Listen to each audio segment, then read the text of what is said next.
before it's too late. A woman who holds dual U.S.-Russian citizenship is out of a Russian prison. Ksenia Karolina had been visiting her grandmother in Russia in January 2024 when she was arrested and accused of treason. On the day that Russia invaded Ukraine, she donated $50 to an American charity carrying out humanitarian work in the region.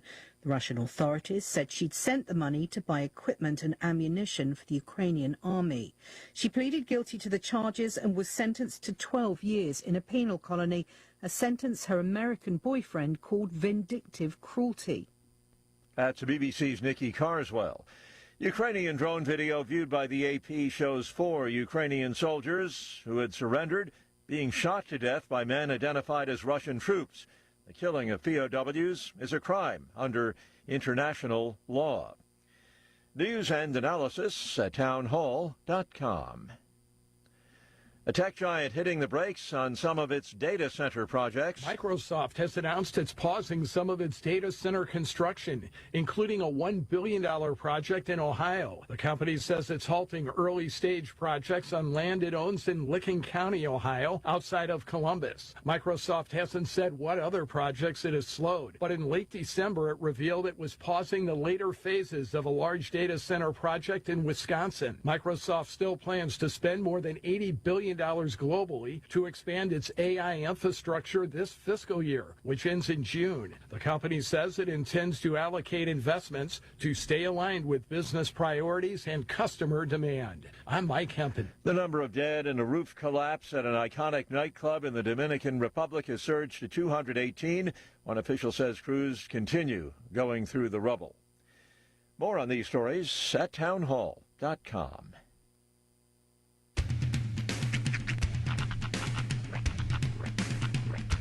What in the wide, wide world of sports is going on here? I promise you, whatever scum did this, not one man on this force will rest for 1 minute until he's behind bars. Now let's grab a bite to eat. Yeah, come on. I feel the hot wind on my shoulder and the touch of a world that is older. I hit the switch and check the number. I leave it on and then I slumber. I hear the rhythm ringing through it. Flamenco guitar and cumbia music. I hear the talking of the DJ. The devil listen, what does he say? I'm on a Mexican radio. I'm on a Mexican world radio. Broadcasting live from high atop the J.P. White Building in downtown Roswell, New Mexico. It's Mornings with Mike Winters on 106.5 Roswell's Talk FM. Is that what I sound like when I talk? Now, here's your host, Mike Winters. And good morning, one and all. Welcome to Mornings with Mike Winters. I am he. That would be me, Mike Winters. Happy Thursday. Yes. We're almost there. One day closer. It feels like I had a minute, or I'd say not a minute. I had a good hunk of hours in the afternoon where I legit thought yesterday was Thursday. Yeah. Yeah. I get those a lot, actually. So there, especially lately. Oh man, it's only Wednesday. Where I have to fight the urge to assume it's a day. Yeah. Especially on like long weekends or like when I have like extra time off, this feels like Sunday. Yeah. It's not Sunday. Or I always like where if I like over the weekend I was kind of feeling cold and stuff, not cold. So I kind of Friday night or one of the nights I went to bed like kind of early. Right. Like 9 o'clock-ish, 9:30ish, which on a weekend is that's kind of bedtime during the week. Sure. On the weekends I and I woke up at like 6:30 Saturday morning or Saturday morning, or day it was, and that whole day screwed me up. I was like it was 1 in the afternoon. I'm like, feels like it's 4 o'clock. I'm never up this early on a Sunday. This is stupid. Yeah, I was just.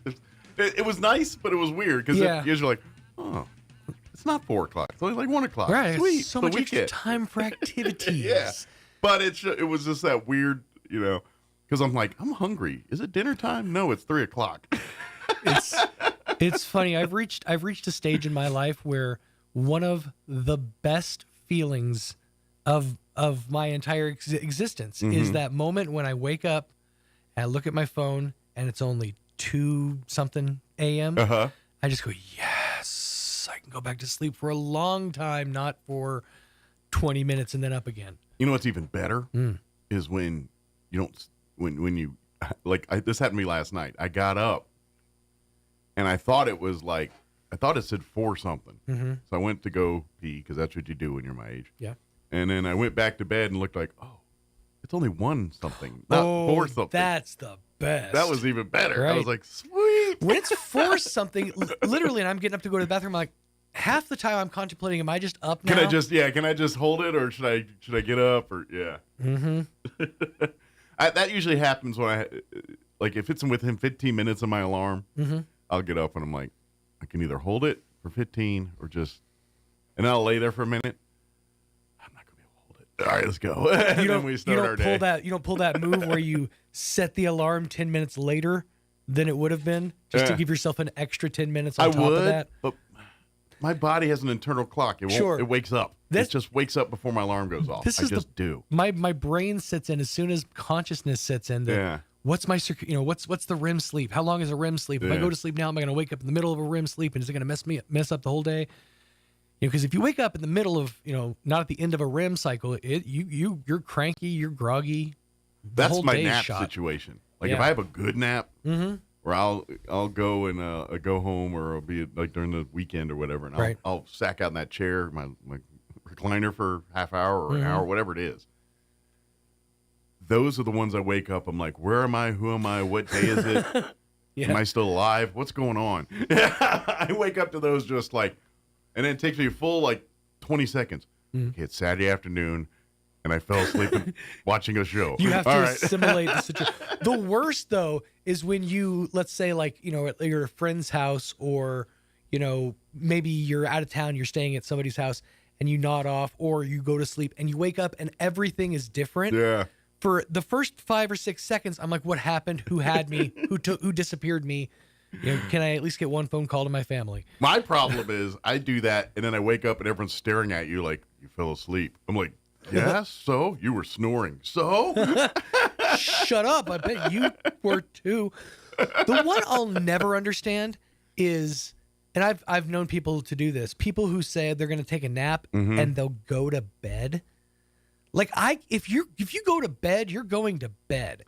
I can't nap in a bed. Yeah, the only times I do that is I'm sick. Yeah, I'll give you that. I'll go to the bed, and at that point you're living there. You're just herkle-durkling. You're just kind of kicking it in bed. Yeah. Well, yeah, I'll sleep, but that's when like the marathons of TV shows are coming on. Like I'll remember one time I was sick, and there was like a Moonshiners marathon on, and I remember just leaving it on there, and throughout the day, I mean, I had Moonshiner dreams while I'm sleeping. I'm like, Mike's up in the mountain just mixing mash. Yeah, hearing the TV and sleeping. And like, huh? What happened? They're going to find the still, Bob. I was milling corn. Where are we? We got to get the still near the creek. Get the good water. It seems like there's a lot more. Like I've been seeing a lot more moonshine commercially sold now. Oh yeah, now it's like a bougie. Like you can go to the store and buy moonshine. It's like craft beer was 10 years ago. Oh yeah, and they all put it in like fancy in the jars, mason jars. Yeah, that are Old Smoky's the worst about that because they'll like, let's see what else we can put in moonshine. There's the pineapples, cherries in there. Yeah, pretty much if you see a liquor bottle in a jar at the liquor store, that's the moonshine. It's moonshine. Yeah, it's like.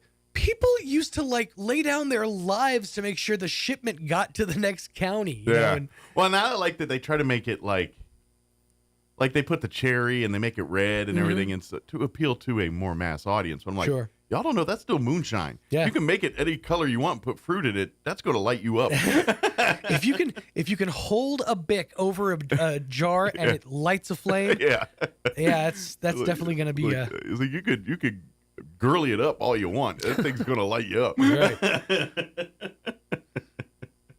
But I love, you know what I like even more than the Moonshiner show sometimes? And is they have a Moonshiner's Master Distillery Show. And in essence, that's a game show. And it's basically the Moonshiner's cast. Right. Judge Average Joe's making moonshine. And so wait, good. they just sit there and wait for them to make their moonshine. They give them a thing. Taste it at the end? So, it's a whole part of the game. So what it is like they have a competition. And so they'll have like the moonshine, and sometimes they do a theme, like it's got to be this kind of moonshine or whatever. But basically, they take them out to a shack with a bunch of parts, and they have to build a still based on the parts. And there's 3 of them, and then they make their mash, they make their thing, and they judge on that. And then there's like 3 different levels, and then by the end, when there's the final moonshine, they have a winner of the 3. But yeah, it's a legit like game show. They just have a judge up there that tastes them, and whichever one doesn't make him go blind. Well, it's like 3 of them, and it's the cast of the show. It's like some of the main dudes from the show, and they sit there and those guys are actually moonshiners, so they actually know how to make it, and they're experts. And that's the funniest part about this whole thing is those dudes are paid by like Discovery. Oh yeah, by now, if they're outlaw, they're long out, not outlaw. Right. They're like a matter of fact, the one guy. I was gonna say he's the guy that wears the overalls with no shirt, but that narrows it down. No, the one with the 3 teeth. Still not helping here, bud. But like the main dude, yeah, he's now got his own like I think like you could buy his moonshine at the liquor store now. Like he's at that level. But it's funny. It's who'd have thunk you'd have gone legit by committing to the crime. Well, I think the moment we saw him on TV, they went legit. Yeah. I mean, you cannot be an actual outlaw moonshiner and have a TV show. Well, and that's what I used to think when I watched the show is like, isn't the camera crew kind of a giveaway? Well, I'm just saying. Yeah, if you're hiding in the woods and there's like a light team and a camera and a sounds, boom guy. They got craft services over here. Yeah. We can't get no water. We'll grab some bottled water from the craft guy over here. Can we get that without the sparkle? But yeah, it's and the show's still on. Like you can still like even the drama side, and it's so fake now. Like I watched one episode of because I'm more into the Master Distiller thing now. But I watched one of the actual show, and they're just trying to trump up controversy. It's just so bad. That's what happens with every single one of these shows. Is by like season 3, we've told the story of what we are and who we are. Now it's just the day-to-day operations. It just looks like trumped up trope. It's like we can't like competing against each other, and it's my territory and all this. It's like, oh my gosh, really? One of the worst production tricks to me is the one where, if you ever watch like Pawn Stars, it looks like there's people milling about and looking at stuff and shopping in a pawn shop as one does.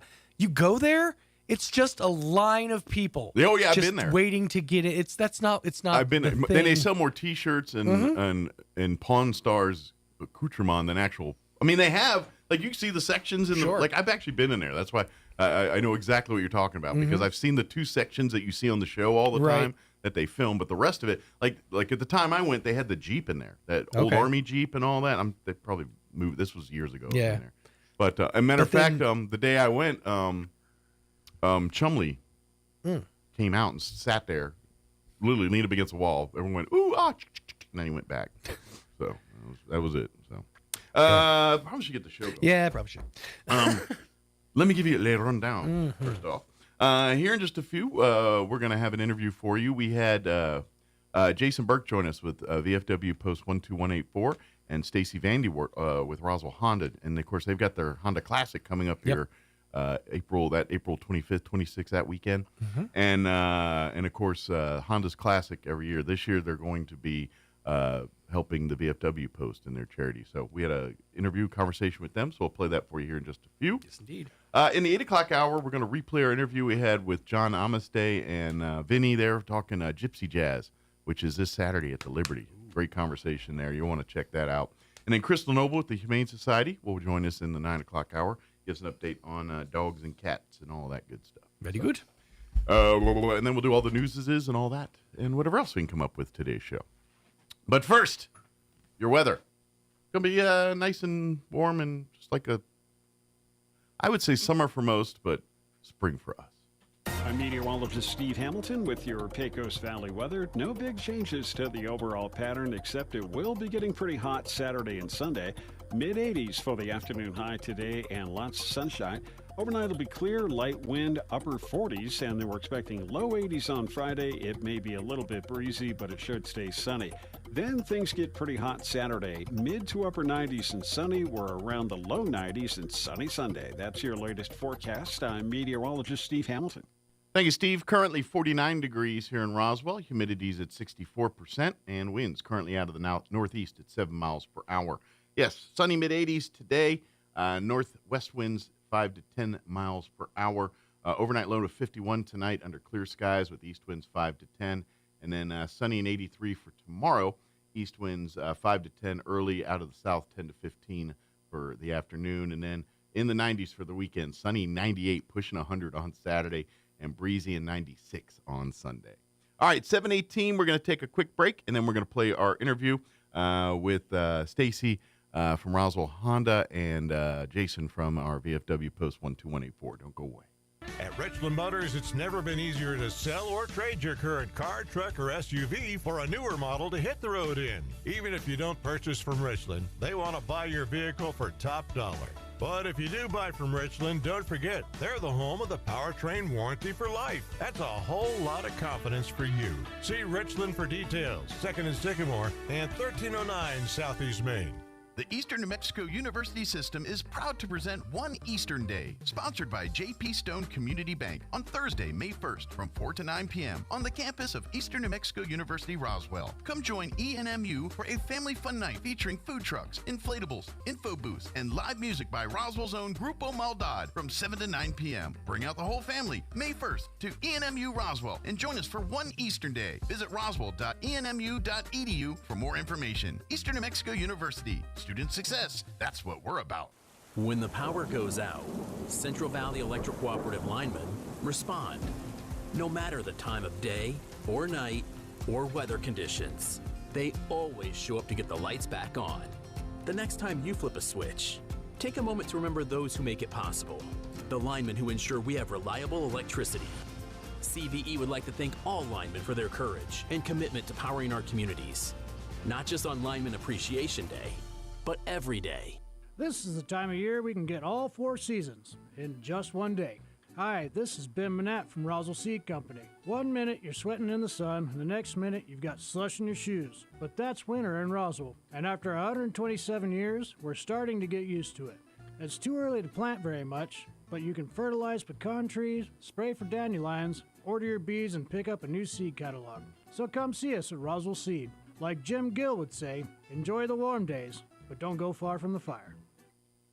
If you're missing a tooth or several teeth, a dental implant may be the ultimate solution. Implants look and feel so much like real teeth that you probably forget you have an implant. Maupin & Brown Dentistry is one of New Mexico's most experienced implant providers, with literally thousands of implant patients who are absolutely delighted with the results. Call Maupin & Brown today for an evaluation. You'll be surprised how affordable implants can be. Maupin & Brown, your choice for experienced, state-of-the-art dentistry.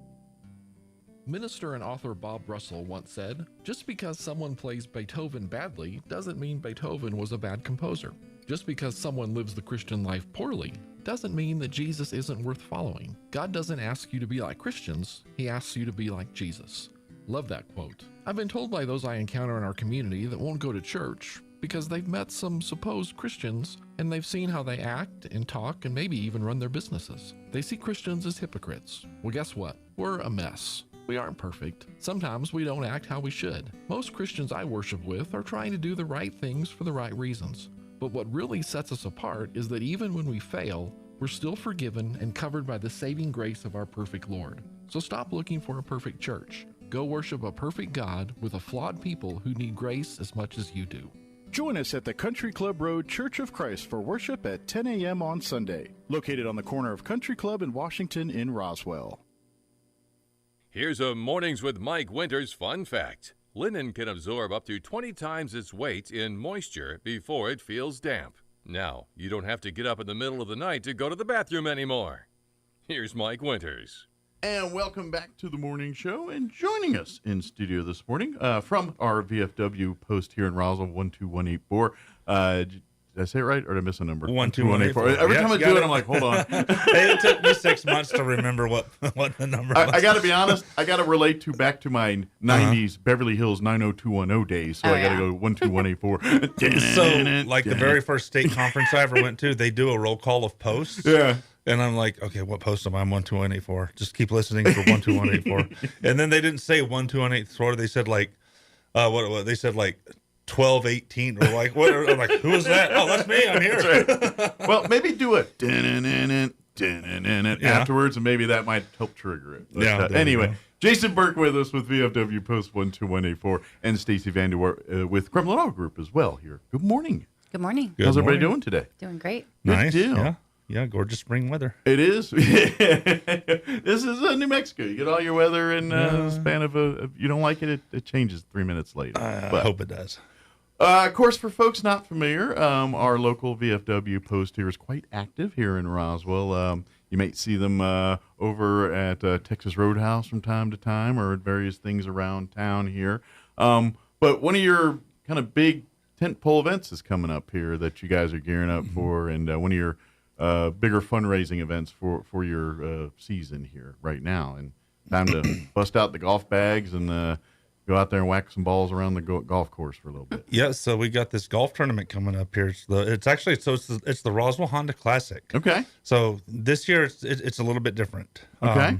Roswell Honda, who has been a huge supporter of ours. Everything. I'm telling you. Any of the Kremlin groups, Honda, Nissan, doesn't matter. They're all always involved. Well, and so I got to say this publicly while she's here. That's right. Stacy is like the driving force. Her and her staff are like the driving force behind a lot of that.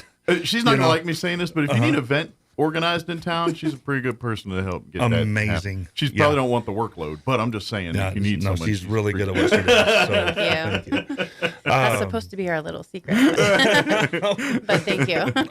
But she's amazing at what she does. And so the Roswell Honda, they're putting on this golf tournament. They also do yearly, and they pick a nonprofit organization to so donate. Kind of combining forces this time. Yeah, and they're hosting the golf tournament, and the Veterans of Foreign Wars. All we're doing, we're collecting sponsors and teams. Okay, is what we're doing. Just kind of piggyback on and saying, hey, and like you said, Kremlin Auto Group every year when they do the Honda, I should just say Honda, but it's just force of habit. Sorry, it is the Honda Classic, but it is for Honda. Say Honda a lot. Yeah. Roswell Honda. But but they always, they're always involved in community stuff. For folks that aren't familiar, the veteran transport services, the vans and stuff, that's all through the Kremlin family here. So this is kind of probably near and dear to the Honda folks' heart right now, is the veterans and what veterans their role in our community. So, absolutely. So now you get to go around, whack a ball around, and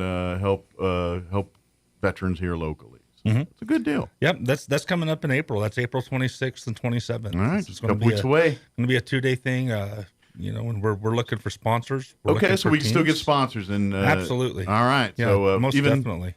Like the ones where the tee boxes and all the. I'm not a big golfer, but I know they have like the box tee box sponsors usually, and various title sponsors and things like that. We have 3 different levels of sponsorship. We have our pilot sponsor for $2,500. Okay. And that's 2 teams. Okay. And this is a charity golf tournament. So, the whole point is to raise funds for the VFW and give them a big fat check. So we want at the everyone end to of it. overpay for everything. Actually, we have so much packed into this event. It's so much fun. I think you're going to get your money There back, you go. Value. honestly. Yes. Yes. Yeah, keep There's spending so much more money. value. That's the value. So we have a lot of in-kind donors that we would like to probably say thank you to. So we have ABC Distributors that provides free beer. So we're going to have free beer at our tournament for both days, which is a huge draw. Now we just got 12 more % higher with people signing up. Absolutely. Oh, there's beer. There's beer. it's we free have beer. Pepsi. Pepsi trailers are going to be out there Nice. serving. Please have 1 or 2 of those in between the beers. That way, for sure. That way you got to be last able the to whole, walk. That way you got to last the whole 18. Yeah. Then we have La Salsa that's going to be providing free burritos, breakfast Nice. burritos. We provide lunch as well. Thanks So to Albertsons. So if you leave hungry, it's kind of your fault. It is your fault for Gotcha. sure. We will feed you. And then Trans Aero Medevac is going to be doing our golf ball drop. Oh, nice. And, That's always fun. So get in on that drawing. And if you're not familiar with that, what they do is you purchase a golf ball basically with a number on it. Right. And they take the helicopter up with all these golf balls with the numbers, and then they have a target on the ground. They have a hole. A hole, that's what it is. And they drop, and the ball that goes in the hole wins. And then if no one goes, the ball that's closest will win. And it's a 50-50 raffle. Yeah, that's going to be a 50-50 thing. And I'm wanting to say, just kind of shooting from the hip here, I think there's over $1,000 in it already. Yeah. Oh, nice. And last year, the recipient won $2,200. Yeah. So you don't have to be present to win. You just have to buy the $10 ticket. Yeah. You can either buy them at Roswell Honda or through Jason and his VFW. Yeah, I know. There is a Facebook page, VFW 12184, Roswell VFW. Any of those will probably maybe throw an NMM there, unless you want to see what's going on in Roswell, Georgia. There. Yeah. But, so if you Google like VFW Roswell, New Mexico, it'll take you to our Facebook page. We have a LinkedIn page as well. Gotcha. We also have a homepage. Excellent. And that way you can kind of reach out. And then, of course, if you are a veteran that's looking to get involved and stuff, they're always seeking new veterans to be a part of the VFW the post here. Most definitely. Yeah. Yep. So good deal. So so sign up now. Now, where do which golf course? We never said which golf course is going to be. It's the Nancy Lopez. This is Spring at the River. Spring River Golf Course here. So I'm going to guess teams can sign up at the pro shop there at Spring River Golf Course. And if you need any information at all, everything's on RoswellHonda.com. Okay. We have registration there as well. We have sponsorship registration there. Everything's there. So you can sign up online this year. Good too, deal. So technology is you your see all the friend. different awesome. sponsorship levels. And Well, that way you can tell, like, if you got folks that live like in Ruidoso or down Artesia and all that, and say, hey, come on up for the weekend. We'll go in the golf tournament. Oh, and, yeah. I got a call yesterday from somebody in Carlsbad, who's signing up for a team, and so it's about to be full. I think we have 30 teams. already. Mhm. Wow, nice. Yeah. Is there some like prizes and things for certain, like a hole-in-one Yes. prize and some of those things too? The hole-in-one is actually a brand new 2025 Honda Civic. I got a feeling there was a new Honda possibility in there somewhere. And speaking of new Hondas, what did you just buy, Jason? I got a Type R. I Nice. love it. A 2025 Type R. You went sporty. That is He cool. looks like Batman, I'm actually. about to say, I do look like Batman. It's a Batmobile. Well, I ain't gonna lie. I'm used to seeing you in bigger trucks and things. Well, like that. I drive So- that F-350 around all week at work. It's like, I just want, kind of want little- something fun, little zip, Yeah. So have you? How long have you had it? Just like a month and a half, maybe. Okay, so have a few you put weeks? it through its paces yet? No, not yet. Well, so, You gotta hit the open road with that thing. I took It's my asking mom. to. I took my mom out on the truck bypassing it. Well, Mom's And the gonna funny tell you to thing slow is, down. well, we never got over 60 miles an hour. I never exceeded the speed limit really, but it was how quickly we got to 60 miles an hour. Is Right, what it's was like kind of scary. Yeah, well, there's a slight difference between a big old truck and a nice. Exactly. But cool. Good deal. So I took I got to tell you how I bought it first, kind All of, right. because this is funny. I was taking my wife's passport in for a recall, and as I was waiting on her passport to be done, the Type R was just sitting in the showroom winking at me. Yeah, and and it was so my wife came up and looked at it, and we took it on a test drive, and she just goes, "You don't need me here to do the paperwork, do you?" I was like, "No, I got it." Did she get her passport, or did you trade that bad boy? Well, no, I traded. Good news, bad news, honey. I'm sitting here in front of you, Mike, so that's evidence that I did not. No, I traded my Ridgeline. in. Gotcha. So, yeah. Okay, just checking. That I was like, funny. Sweetie. But, yeah, I love that car. And this It's is fun. why we try to get people inside the showroom. That's right. Yeah, that's where the Because magic things happens. like this happen. Good deal. Exactly. Well, if it went real south, you would have be giving away 2 cars at the Honda Classic tournament. Jason's car would have been available on like hole 7. I know. My wife said this car will be given away today at one point or another. Well, I've always wanted one, and so I worked at Honda for a while. I Sure. was a service So advisor you knew some there, people.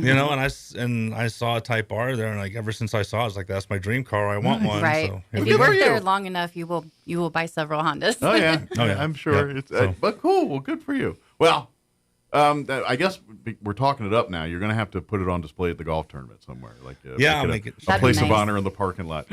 Well, actually, I may not have it on those days. It's going to be in Albuquerque for some other stuff. So, yeah, it's going to be cool. So is this the trade-off? The wife gets it sometimes, and then it's in Albuquerque. It's a standard transmission. Ooh, that's the best theft deterrent system made in America right now. Is a stick shift. So yes, I gotta teach her how to drive it. That was intentional. Yeah. She goes, I can't drive a standard. I said, that's the point. Exactly. But very cool. But folks, this is going to be a lot of fun. You know, as Honda does every year, this is kind of a, you know, they go big with Honda every year at the golf tournament. Now we've kind of steroided it up a little bit with adding the VFW side of it to this one. We also have 2 other people that we've added. So we've added the Charlie's Angels this year. Oh, nice. They've already raised $3,000 by selling whole signs. So that's really going to enhance the event. They're first place in everything they do. They're amazing. They had it sold in like 3 days. I was highly impressed. I'm telling you, I don't know. We talk about fixing America, just like send the Charlie's Angels. They're very efficient. They're so good. You know, very talented young ladies. Send them in. And then we also have the Arm Foundation that's going to come out and do their own fundraiser on the putting green. Okay. And that's something new, and we're very excited to have them. What is I'm not really familiar with what they do. It's the Angie Ramirez Foundation. Okay. They actually do a lot in town. They also host their own golf tournament every year. They're very active in our community, but what's kind of their focus? Like their focus is they raise funds and give back to people who are suffering from cancer related. Oh, nice, gotcha. Issues, and things like that. Like gotcha. that. So helping families with cancer and things like that. So, Very do you want to good. tell them the big fat secret because it's so exciting? This one, yeah. So Alex Raimundo, comedian. Oh yeah, I've heard is of him. going Absolutely. to be. He's going to be hanging out. He's going to be at the golf hanging tournament. out. He's going to have a heckle hole. All right. So, you know, you come and I don't know what You hole get it's going to be. Yeah. It's and he will heckle you. hilarious. So he's going to have a bullhorn. Oh, nice. And he's going to heckle you on that hole as you're trying to, you're teeing off. Alex Raimundo, this famous comedian, is going to be heckling you while you're trying to swing he's away. funny. Go Google him if you're not familiar. He is hilarious. He's got a ton of stand-up stuff. And he's also got, I think, him and Ron White. They're partners. right. If I remember right, I feel like that's how Alex kind of got into comedy, was like he started opening for Ron White, and Ron White kind of saw him and said, hey, you need, and I feel, I could be wrong a little bit on the details, but I feel like that, like Ron White is a lot of big reason why Alex is where he's at today. And well, they own like a vodka brand. Yes. It's called, let me think of it. Something Juan. I don't know the name. Juan. Yeah. The Juan. The Juan. Oh, nice. Yeah. It's a vodka brand, and so nice. I think that's a compromise. It's actually tequila. Oh, tequila. Okay, then never mind. They're gonna be out there with their tequila. Because I'm going to say, Alex is a tequila guy. I feel like Ron White's a whiskey guy. So like the vodka was a compromise. Yeah, we got the guys mixed up. Okay, so it's a tequila. Tequila. Nice. We're going to have the tequila out there, so that's going to be fun. Nice. But if you just want to play in the golf tournament, it's only $750 per team. Excellent. And it's a three-person scramble. Excellent. And so if you pack all this in, you're talking like 2 days of free beer, free food, and then Alex Raimundo. Fun, It's so much fun. And at the end of the day, we're helping veterans in our community. And everybody gets a Titleist gift as well. So we're bringing out, so some golf the swag best of will the be best had for each player. For each player. So that's a welcome gift as well. So if you pay $750 to play, I mean, you're paying for a lot of entertainment. You're paying for fun. Can you sign up individually and they'll put you teams together if you're we'll figure that out for sure. Usually like the pros shop I'm sure and you go they over and say, hey, I don't have 2 other people to play with me, but if there's 2 other singles out there, let's put them together. They're usually pretty good about that. And our pro is Tim Vandenbout. Did I say that right? Yeah. He's Dutch too. No, but to say y'all should have a meeting. We've had lots of meetings. He's actually really, really good. Just call each other Van. Yeah, we're all Vander something. Click on There's lots of vans around here. Yep, lots of vans. It's kind of like when you get on like in a Navy room and everyone's like captain. Right. We're all Vandu something. Vander. I feel like yeah. I feel like Vander lockers are Val- like that too. Coach. Yeah. That's funny. But he's done a great job. He's been out there for about a year or so. And just, I don't know, the golf course looks beautiful. He's very well organized. It's going to be so much fun. It's going to be a lot of fun. So come out to the Honda Classic. We're just a few short weeks away here. April 26th and 27th. That Saturday and Sunday here coming up. Again, you can sign up. You can actually go to the Nancy Lopez Golf Course Pro Shop and sign up there. Right. If you want to be a sponsor or if you want to get more involved, please reach out directly to either Stacy at Roswell Honda or the folks at VFW Post 12184. And all the information's at roswellhonda.com. So literally, if you want to sign up, register, be a sponsor, it's all online. Absolutely. Can't miss it. And don't forget, and if you're not a golfer but you want to support, get your tickets for the golf ball drop. So you get, or get your, I guess your ticket, because you don't actually get it a ball. It is a ticket. Yes, we have a ticket, and it's a lot of fun. It's only $10 per ticket, and you don't have to be present to win. Absolutely. A lot of people like that part. And you can win. Like last time, someone won a couple grand doing it. So this is something. Now, I'm going to tell you right now, because I've known some past winners of the ball drop. Yes. And Tom Belding was one. Yeah. Yeah, he won last year, which was. But I'm going to tell you now, your friends find out, and you're going to be on the hook for buying lunch or dinner or some kind of shindig. You're on the hook for covering that. But if you're at the golf tournament, you don't have to buy drinks because it's going to be free. So. Yeah, there you go. Drinks are on me. You'll be good. You'll be good that weekend. But your friends will remember, and they're like, "Hey, Joe, did you win that? The drinks aren't you tonight." Yeah, that will happen. I promise you. But come on out. And then, of course, don't forget, if you're looking for more information about becoming a member of the VFW Post here. Always looking for new members here. I know you were talking about getting an auxiliary together as well too. How's that progress going? It's slow. Gotcha. So we've got a. But if there's some auxiliary spouses of veterans that are looking to. So to be in the auxiliary, a spouse, a child, a parent. Gotcha. Step parents, step children. That counts as well. Excellent. So grandparents, grandchildren. Okay. You know that immediate. Immediate family member of a veteran. Of a combat veteran. Gotcha. So basically, if they're qualified to be a VFW, yes. If your veteran's qualified to be a VFW member, then you're qualified as a direct family member to be an auxiliary member. Yeah. So if you're basically if your husband or wife qualifies to join the VFW, gotcha, then you qualify to join the auxiliary. Yeah. So we're still hammering away at that. But if there's people that more bodies, more folks are saying, yeah, let's do this, and that always speeds the process up. Exactly. And for every veteran, for every combat veteran in town, there's probably at least 3 or 4 people eligible to join the auxiliary because they have kids, they have spouses, and brothers and sisters and stuff like that. And anybody that's a veteran or a family member of a veteran knows that the whole family's the military. You know what I mean? Oh, yeah. Like if you're and your husband or wife and your kids or whatever, and you're deployed or you're sitting some place that's not where you're from 9 times out of 10, that's the whole family that's impacted. And we always talk about the kids. You don't realize it, especially a brat, a child. This is a military brat. I'm a brat. Yeah. But kids in more ways than one. But yes, I was raised in the military. Stacey, you're a brat. I'm an army brat. Yeah.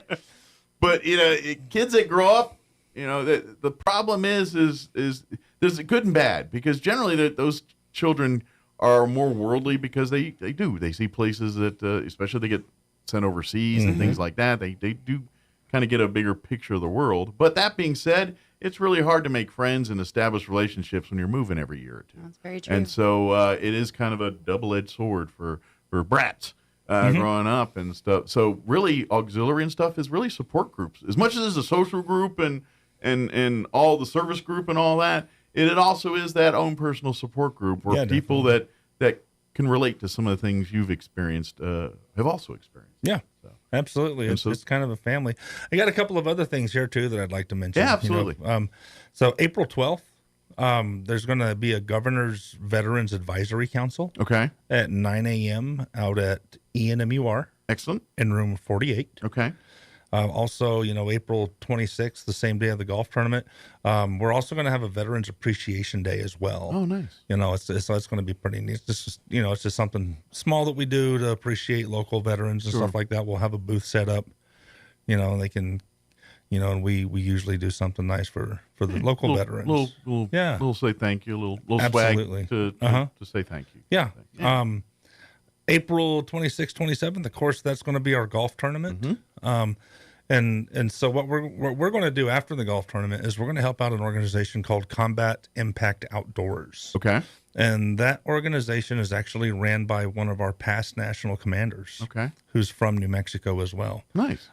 What they do is they help veterans and first responders who are suffering with post-traumatic stress disorder. Okay. They take them out on hunting trips, fishing trips, stuff like that. Kind of at absolutely zero cost to the veteran. Nice. Yeah. That's really cool. So, and obviously, New Mexico veterans, especially ones that grew and raised here, that's their lifestyle. And so kind of.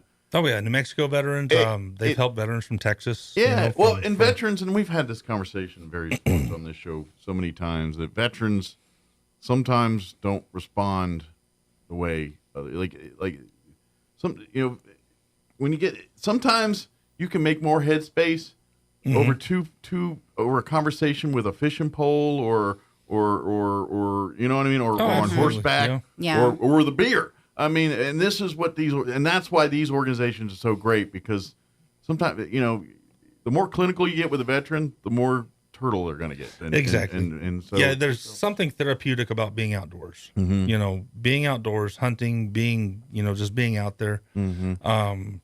That, exactly. The whole clinical thing, you go in there, you sit in a couch or We've seen whatever. Enough of that. Generally. you've got this therapist, psychologist, whoever, and you got to, and it's just, no, we don't want that.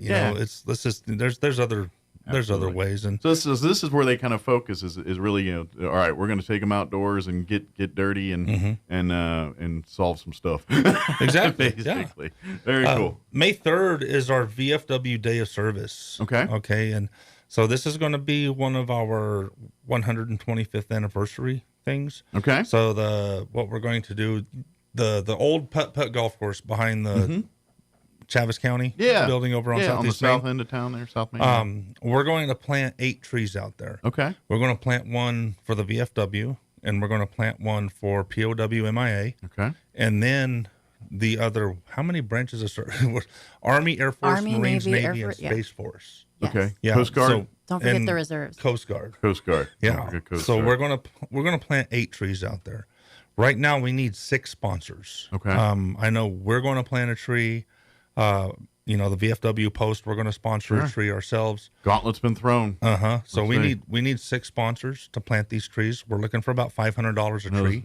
All right. Any business out there want to? Yeah. Is it just a little cheap way to get a little extra marketing? And at the same time your name's going to be on a plaque, a marble plaque, and they're really nice. They're marble.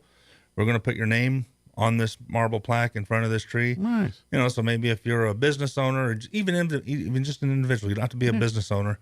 If you a new piece of Roswell history. Exactly. Where are you planting the trees? That park over there behind the Chaves County Sheriff's Office. Yeah. Oh, okay. Yeah. Right. It used to be the putt it's golf old course. I think the sign's still there. If you look in the putt sign, I think it's still kind of in that little park. So there. the sign's the same. Yeah. It's the same sign, but they changed it up. Oh, gotcha. That's really cool. So now it's more of an homage. It's not the actual sign anymore.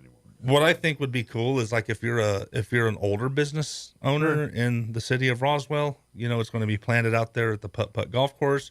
Little piece of Roswell history there. It would be Roswell seed, wink, wink, nod, nod. I'm going to say that. I said it. That's all you, Mike. I know those people. They'll give me a hard time later. But it'd be, and it would be fun. It'd be kind of neat. We're also that little bridge that goes over the so Veterans of Foreign Wars. We're going to adopt that bridge. Nice. And the area around it. Keep the weeds down. Cut the grass. Make it nice. Make it just a nice park space. Exactly. Yeah. when the county manager, Bill Williams, has helped us out a lot with that. So, Well, he's within walking distance, so when everyone gets mad at him inside, he can go walk over there and chill out a little bit. And also, one more thing, May 10th, we're going to have another 125th anniversary celebration. Okay. So what we want to do is we want to raise 125 pounds of food in 125 minutes. Okay. We're going to do that. It's going to be a food drive. Time and location still determined. To be determined. We'll put that out, Okay. once we get that nailed down. But that's our challenge. It's 125th anniversary for the Veterans of Foreign Wars. We want to raise 125 pounds of food in 125 minutes. Get a couple of them 20, 30-pound turkeys. There we go. And a couple cases of soup. So, well, cool. That's exciting. Absolutely. Absolutely. Yeah. And, of course, if you miss some of it will be before, but the stuff that's after, you can catch up at the golf tournament when you're there having fun. You can and the guy that runs Albertsons will be playing, so Hey, maybe you can okay. talk to him about that. Yeah. Oh yeah, you say hey. We will He's talk our to sponsor, him. so Well, There we don't do it on the Alex's hole, because that might Yeah. might upset him. Or maybe before that hole, Yeah. or I don't know, before you hit he runs into Alex on the golf course. Yeah, definitely. And can we just give a quick thank you to the people who did sponsor our event Absolutely. so far, because it's wonderful to see our community come together and support this. We have Edward Jones, Pioneer Bank, Eastern New Mexico Medical Center, Home Pros Remodeling, and already talked about the in-kind donations. We have more sponsors coming in, but we just really would like to thank them specifically. Awesome. Well, without those folks supporting, none of this happens. And JP at Southwest Prints, because he prints all of our stuff. Yeah. We love that guy. Southwest Good. Printers is awesome. Aren't they so They nice? are good. They So, do so like great 10 work o'clock too. at night, he's probably cursing your name a little bit. No. I think he wraps your remotes, so he might be probably. cursing your name a little bit. All right, you know what? He does everything. Knowing our sales manager, Thomas Beard, yes, you're very accurate. Nah, I think he likes both of us very well. Good so. deal. Yeah. Good Yeah. deal. Well, we appreciate him and his business and all the sponsors. His local 'cause- business. Yeah, these, and especially, you're absolutely right, because, when you do get corporate, when you're at that level, there's like departments just for this stuff. But when you're a local business, every dime hurts a little bit when you're giving it away. So we do appreciate it. Very good. So please, April 26th and 27th, I wouldn't dilly-dally too much, but you got this week, get signed up for the tournament. Please call today if you're interested in being a sponsor, especially if you want to make sure you make the most out of your sponsorship opportunity. Yeah. My phone number is 575-910-1860. Very good. What's the number over at Honda if they just want to call You over can Honda? call my direct line. It's at 575-624-5522. Very good. If you leave a message, it's really cool. It goes to my email now. So Oh, nice. We're fancy now. Technology. Yeah. So Fantastic. follow up that way. Yeah. That's right. But I do calls or texts, so Good deal. Technology again. That's Look at really this. cool. I'm so stupid when it comes to half that stuff. I'm just like, I hear more technology, like, I got to learn something else. Man, just getting the hang of this thing, texting. But anyway. And of course, if you are in the market for a brand new or pre-owned vehicle, come on down to Roswell Honda. They got you covered, and they got some good deals and incentives going on right now. they might have a really well taken care of 2019 Honda Ridgeline down there. I'm about to say. That's wrapped in the VFW logo, no, right? actually, that got taken off. Oh, did it? Oh, the new ride getting wrapped? No.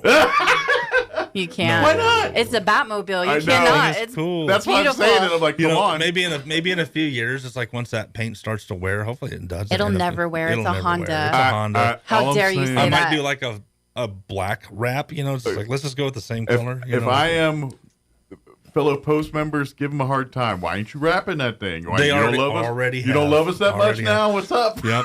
I get teased. I was told that I don't get in the car. I put it on. You know what? You do have big man syndrome when it comes to sports He's cars. a big guy. Yeah. But he fits in that car. I wear it well. Yeah, you do. Well, you know what? At least you're not Shaq, and you don't have to customize the car to make you fit in it. Honda's put lots of legroom in the There's front. tons of legroom. Yeah, I you'd be actually have to surprised. scooch the seat forward a little So bit. big man approved. Yeah. So if you're saying if you're a big absolutely. guy and like sporty, but you don't want to look like you're in a clown car, this one's got you kind of, because that's It half does. the problem. It's a 4-door.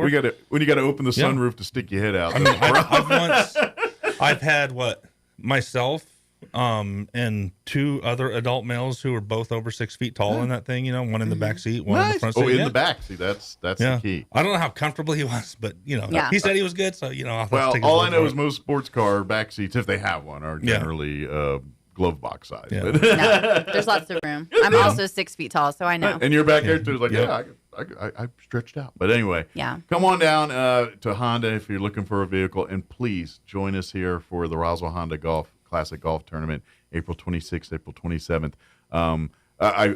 Please remind me, VFW's and Benefit. Please tell me the other 2 organizations that are also. It's the Charlie's Angels. Charlie's Angels dance team. Yes. Mm-hmm. Excellent. So please come and support. And I'm going to take a stab since they might bust out a dance routine or 2 during the weekend. We're going to have actually an awards ceremony on the second day. It's the change of arms. Is that what it's called? Okay. We're going to have the youth challenge come out. They're going to help volunteer. Oh, great. We actually have the Kiwanis that are coming out to volunteer as well. They're helping us on the back end with some of the banking stuff. So they handle all that for us. And we're going to make it fun. Yeah, the organization's got a bunch of financial experts over there. So Yes. And we like to keep it that way. We don't touch any of the money. we let Doug handle all that. All right, Kiwanis are money guys. Yes, they are. They cook the books for us. Yeah. So we have a few charities that are involved this year that. Excellent. But the big one is obviously the VFW. So please sign up. We just want to raise as much money as possible for them. Yeah, it's a weekend of coming out, having fun, having a few laughs, having a few drinks, whacking a ball around, whether you're good at it or not, doesn't really matter. Mm-hmm. And meeting some celebrities. Yeah. Perhaps getting roasted by one. Yeah, you will for sure get roasted if you don't have $10. And Bring $10. Bring $10. And you never know. You might luck out and get that hole-in-one deal and drive off with a new Honda. So it's happened before. Yeah. It really has or at happened least win before. a couple grand on a golf ball drop. It's all so. Good deal. Did we get it all? Anything we missed? I think I don't know. That's it. I think that's it. RoswellHonda.com is all the info. So check it out. And of course, if you still want to be sponsors, there's time, but get on the stick. Southwest Prairie, they're going to be really mad if we wait too long on some of that stuff. Yeah, for sure. We do have printing deadlines. Yes. They will start cussing at some point. It wouldn't be the first time we made them do that. Right, it's like, oh, yeah. You realize the tournament's tomorrow, right? Yep. Can you get this done? I need it in an hour. But thank you, guys. Appreciate it. Thank you so much. We appreciate your time. We'll see you next time. As always, Mike. Thank you. All right. Take care. Bye. All right. We'll be back on. Now for your Pecos Valley news update, I'm Jared Cirillo. A $7.8 million roadway rehabilitation project on US 285 north of Roswell begins today. The rehab on US 285 includes a mill and fill and restriping of the pavement. Mill and fill is a structural pavement treatment that involves the removal of the existing surface layer with a milling machine and the replacement of the milled location with new asphalt. So drivers can expect single-lane closures in the northbound lanes throughout the duration of the project. Plan accordingly for potential delays beginning today.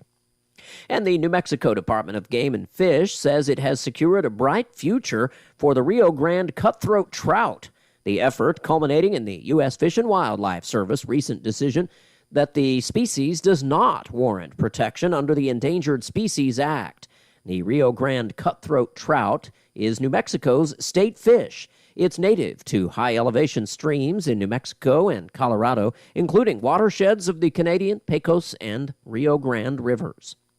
You're up to date. I'm Jared Cirillo. I'm meteorologist Steve Hamilton with your Pecos Valley weather. No big changes to the overall pattern, except it will be getting pretty hot Saturday and Sunday. Mid-80s for the afternoon high today and lots of sunshine. Overnight will be clear, light wind, upper 40s, and then we're expecting low 80s on Friday. It may be a little bit breezy, but it should stay sunny.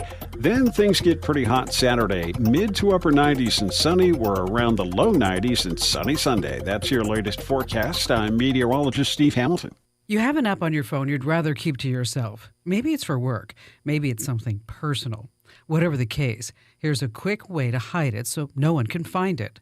I'm Kim Commando for Fast Growing Trees. Get an additional 15% off your first purchase when you use code KIM at checkout. FastGrowingTrees.com, code KIM. When you pass someone your phone, you hand over your life. So take control. If you've got a Samsung, long press an empty spot on your home screen. Tap Settings, then Hide Apps. If you have an Android, go ahead and get the Nova Launcher app. It hides apps and so much more. On iPhone, you can't fully hide apps, but long press the app, hit Remove from Home Screen. It stays on your phone, just tucked away in the app library. Want to go a step further? Set up Guest Mode on Android or use screen time restrictions on iPhone. Your secret stays safe even when your phone's not in your hands. I give the steps in this Monday's free newsletter. Sign up right now so you don't miss it at getkim.com. Did you know that Fast Growing Trees is America's largest online nursery? Yup, over 6,000 varieties of indoor and outdoor plants, plus more than 2 million happy customers. Whether you're after fruit trees, evergreens, houseplants, or something unique, they've got it all. No matter what your yard looks like or what your dreaming could be, Fast Growing Trees has you covered. I ordered an avocado tree for my backyard, and it's perfect.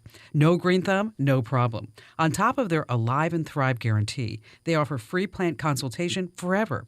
Save 90% on landscaping costs when you DIY, and get plants delivered directly from fastgrowingtrees.com. Right now, save up to 50% on select plants. And as a Kim Commando listener, you get an additional 15% off your first purchase when you use code KIM at checkout. That's an additional 15% off at fastgrowingtrees.com using code KIM. That's fastgrowingtrees.com for an additional 15% off using the code KIM. It's time for the Chavez County Sports Report. Let's backtrack a little bit to last Friday in Rio Rancho when the high school powerlifting championships took place. Yeah, it's not an official sport with the New Mexico Activities Association, but you never know. It could get there. And these guys are champions nevertheless. From Roswell in Class 5A boys, Matthew Castillo at 123 pounds. He was the best lifter there. In Class 3A boys, Enan Mamai had a couple of champs, Matthew Kao at 198 and Alex Sanchez at 181 pounds. For 4A girls, Yoretzi Palma won at 132. I believe that's her second year in a row that she's won. And in 5A girls, Bricia Hernandez was champ at 220 pounds. Congratulations to all. The Sports Report brought to you by DSI. Call DSI for all your office technology needs. I'm Eric Butler at Roswell's Talk FM 106.5. Clyde Lewis and Ground Zero is now in Roswell on 106.5 FM. KEND Roswell. News this hour from townhall.com. I'm Rich Thomason. The House may vote today on a Trump-friendly budget bill. Yesterday's planned vote postponed amid skepticism on the part of some Republican deficit hawks. Senate Majority Leader John Thune hoping that House Speaker Mike Johnson is successful in getting her done. We're ready to move forward. I'm hoping that the Speaker and his team and his House colleagues can succeed today, get the budget resolution passed, and that will set us up for the next step in this process. Inflation increased at a somewhat slower clip last month, up 2.4% from a year ago. Egg prices hit a record high last month as the largest U.S. egg supplier comes under investigation. Cal Maine received notice last month and says it's cooperating as the DOJ looks into egg pricing. The Mississippi-based company comes under scrutiny as it provides some 20% of the nation's egg supply. Egg prices have hit record highs in recent months, up to an average of $5.90 in U.S. cities in February, up more than 10% from a year ago, largely due to the bird flu epidemic that's forced farmers to slaughter more than 166 million birds, mostly egg-laying chickens. George Williams reporting. The Senate has confirmed former Arkansas governor, Baptist minister, and political commentator Mike Huckabee serve as America's new ambassador to Israel. The yeas are 53, the nays are 46. The nomination is confirmed. The party line vote installs an evangelical Christian and strong supporter of Israel as ambassador just 2 days after Israeli Prime Minister Benjamin Netanyahu visited the White House. Huckabee has expressed support for Israel's right to annex the West Bank and opposition to a two-state solution. That's correspondent Jennifer King. On Wall Street this morning, stocks in the red. The Dow down 758 points. The Nasdaq is off 463 points. More on these stories at townhall.com. Charlie Kirk here. I've been thinking, why does it feel like losing weight is harder than ever before? Mixed messages, fad diets, and quick fix solutions. Many people are left stuck and exhausted trying to fight a battle they can't seem to win. If you feel this way, you're not alone. I used to feel that way too. But let me tell you, it's not your fault. Your body is working against you, and delaying action only makes it harder. I took a step 2 years ago and called PhD Weight Loss and Nutrition and lost 40 pounds. I feel great and have kept it off. If you are ready to make a change for life, call 855-696-2020. That is 855-696-2020 to schedule your weight loss consultation. The first 11 callers who mention healthy will get 2 free weeks added to their weight loss package. Call 855-696-2020 and mention the word healthy. Visit them at myphdweightloss.com. That is myphdweightloss.com. It works, everybody. Check it out at myphdweightloss.com. Britain's King Charles and Queen Camilla on a state visit to Italy, meeting with, among others, Pope Francis at the Vatican. Correspondent Tricia Thomas in Rome. The royals are on a 4-day visit to Italy. They have met with Italian Premier Giorgia Meloni and with Italian President Sergio Mattarella. With Mattarella, they enjoyed a joint flyover by British and Italian Air Force acrobatic teams. They also made a brief visit to the Colosseum. Tonight, they will not be having a romantic dinner for two for their 20th anniversary. Instead, there's a state banquet at the Quirinale Palace.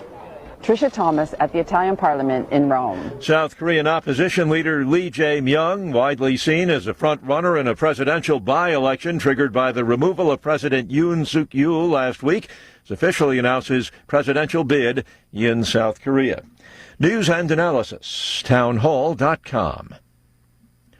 3 Americans repatriated to the United States from Congo stand accused of staging an elaborate coup attempt. It was aimed at overthrowing the African nation's government. A 4th man alleged to be a bomb-making expert has also been charged. That complaint arises from allegations resulting in 3 of those defendants being detained in Congo and receiving death sentences that were later commuted to life in prison. The Justice Department accuses the men of providing training and weapons to a rebel army that was formed to overthrow the government. Jason Walker reporting. The Treasury Department has issued new sanctions targeting Iran's rapidly expanding nuclear program. This comes just 5 days, or rather several days, before senior officials hold talks in Oman. 5 entities and 1 individual based in Iran cited in the new sanctions for their support of the nuclear program. More on these stories at townhall.com.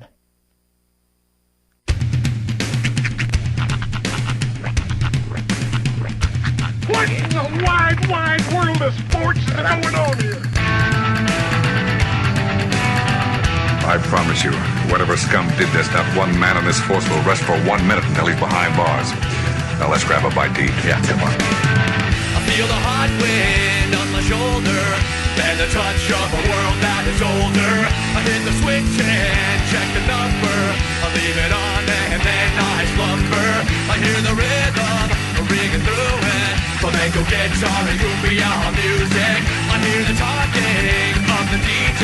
Let's have a listen. What does he say? I'm on a Mexican radio. I'm on a Mexican radio. Broadcasting live from high atop the J.P. White Building in downtown Roswell, New Mexico. It's Mornings with Mike Winters on 106.5 Roswell's Talk FM. Is that what I sound like when I talk? Now, here's your host, Mike Winters. And good morning. It is 6 minutes after 8 o'clock. Welcome to hour number 2. The Deuce of Mornings with Mike Winters right here on 106.5 Roswell's Talk FM. Happy Thursday. Ah, yes. Almost so happy it's Thursday. It is. I am very happy. sure happy it's Thursday. I'm trying not to jinx today. Because Okay. I think yesterday maybe I jinxed it. Uh-oh. Because I was so happy and so excited and so amped to finally be free of pedestrianism. And it didn't happen. No, not quite. So I'm really, really hoping it's today. Let the word of the day, nonchalant. Nonchalant. Let's be nonchalant. I'm not gonna bring it up. It's just I'm gonna let fate do what fate do. There you go. Yep. So I may need a ride. No, but it has been, and I was saying it has been the longest week of my life, I feel like. Well, hopefully it's almost over. It is almost over. Yep. Weekend is almost here. Maybe tomorrow we'll play Freebird. He's got his car. Freebird. Hey, I learned a thing today. Okay. Old man learned young man thing, young people thing today. Go ahead.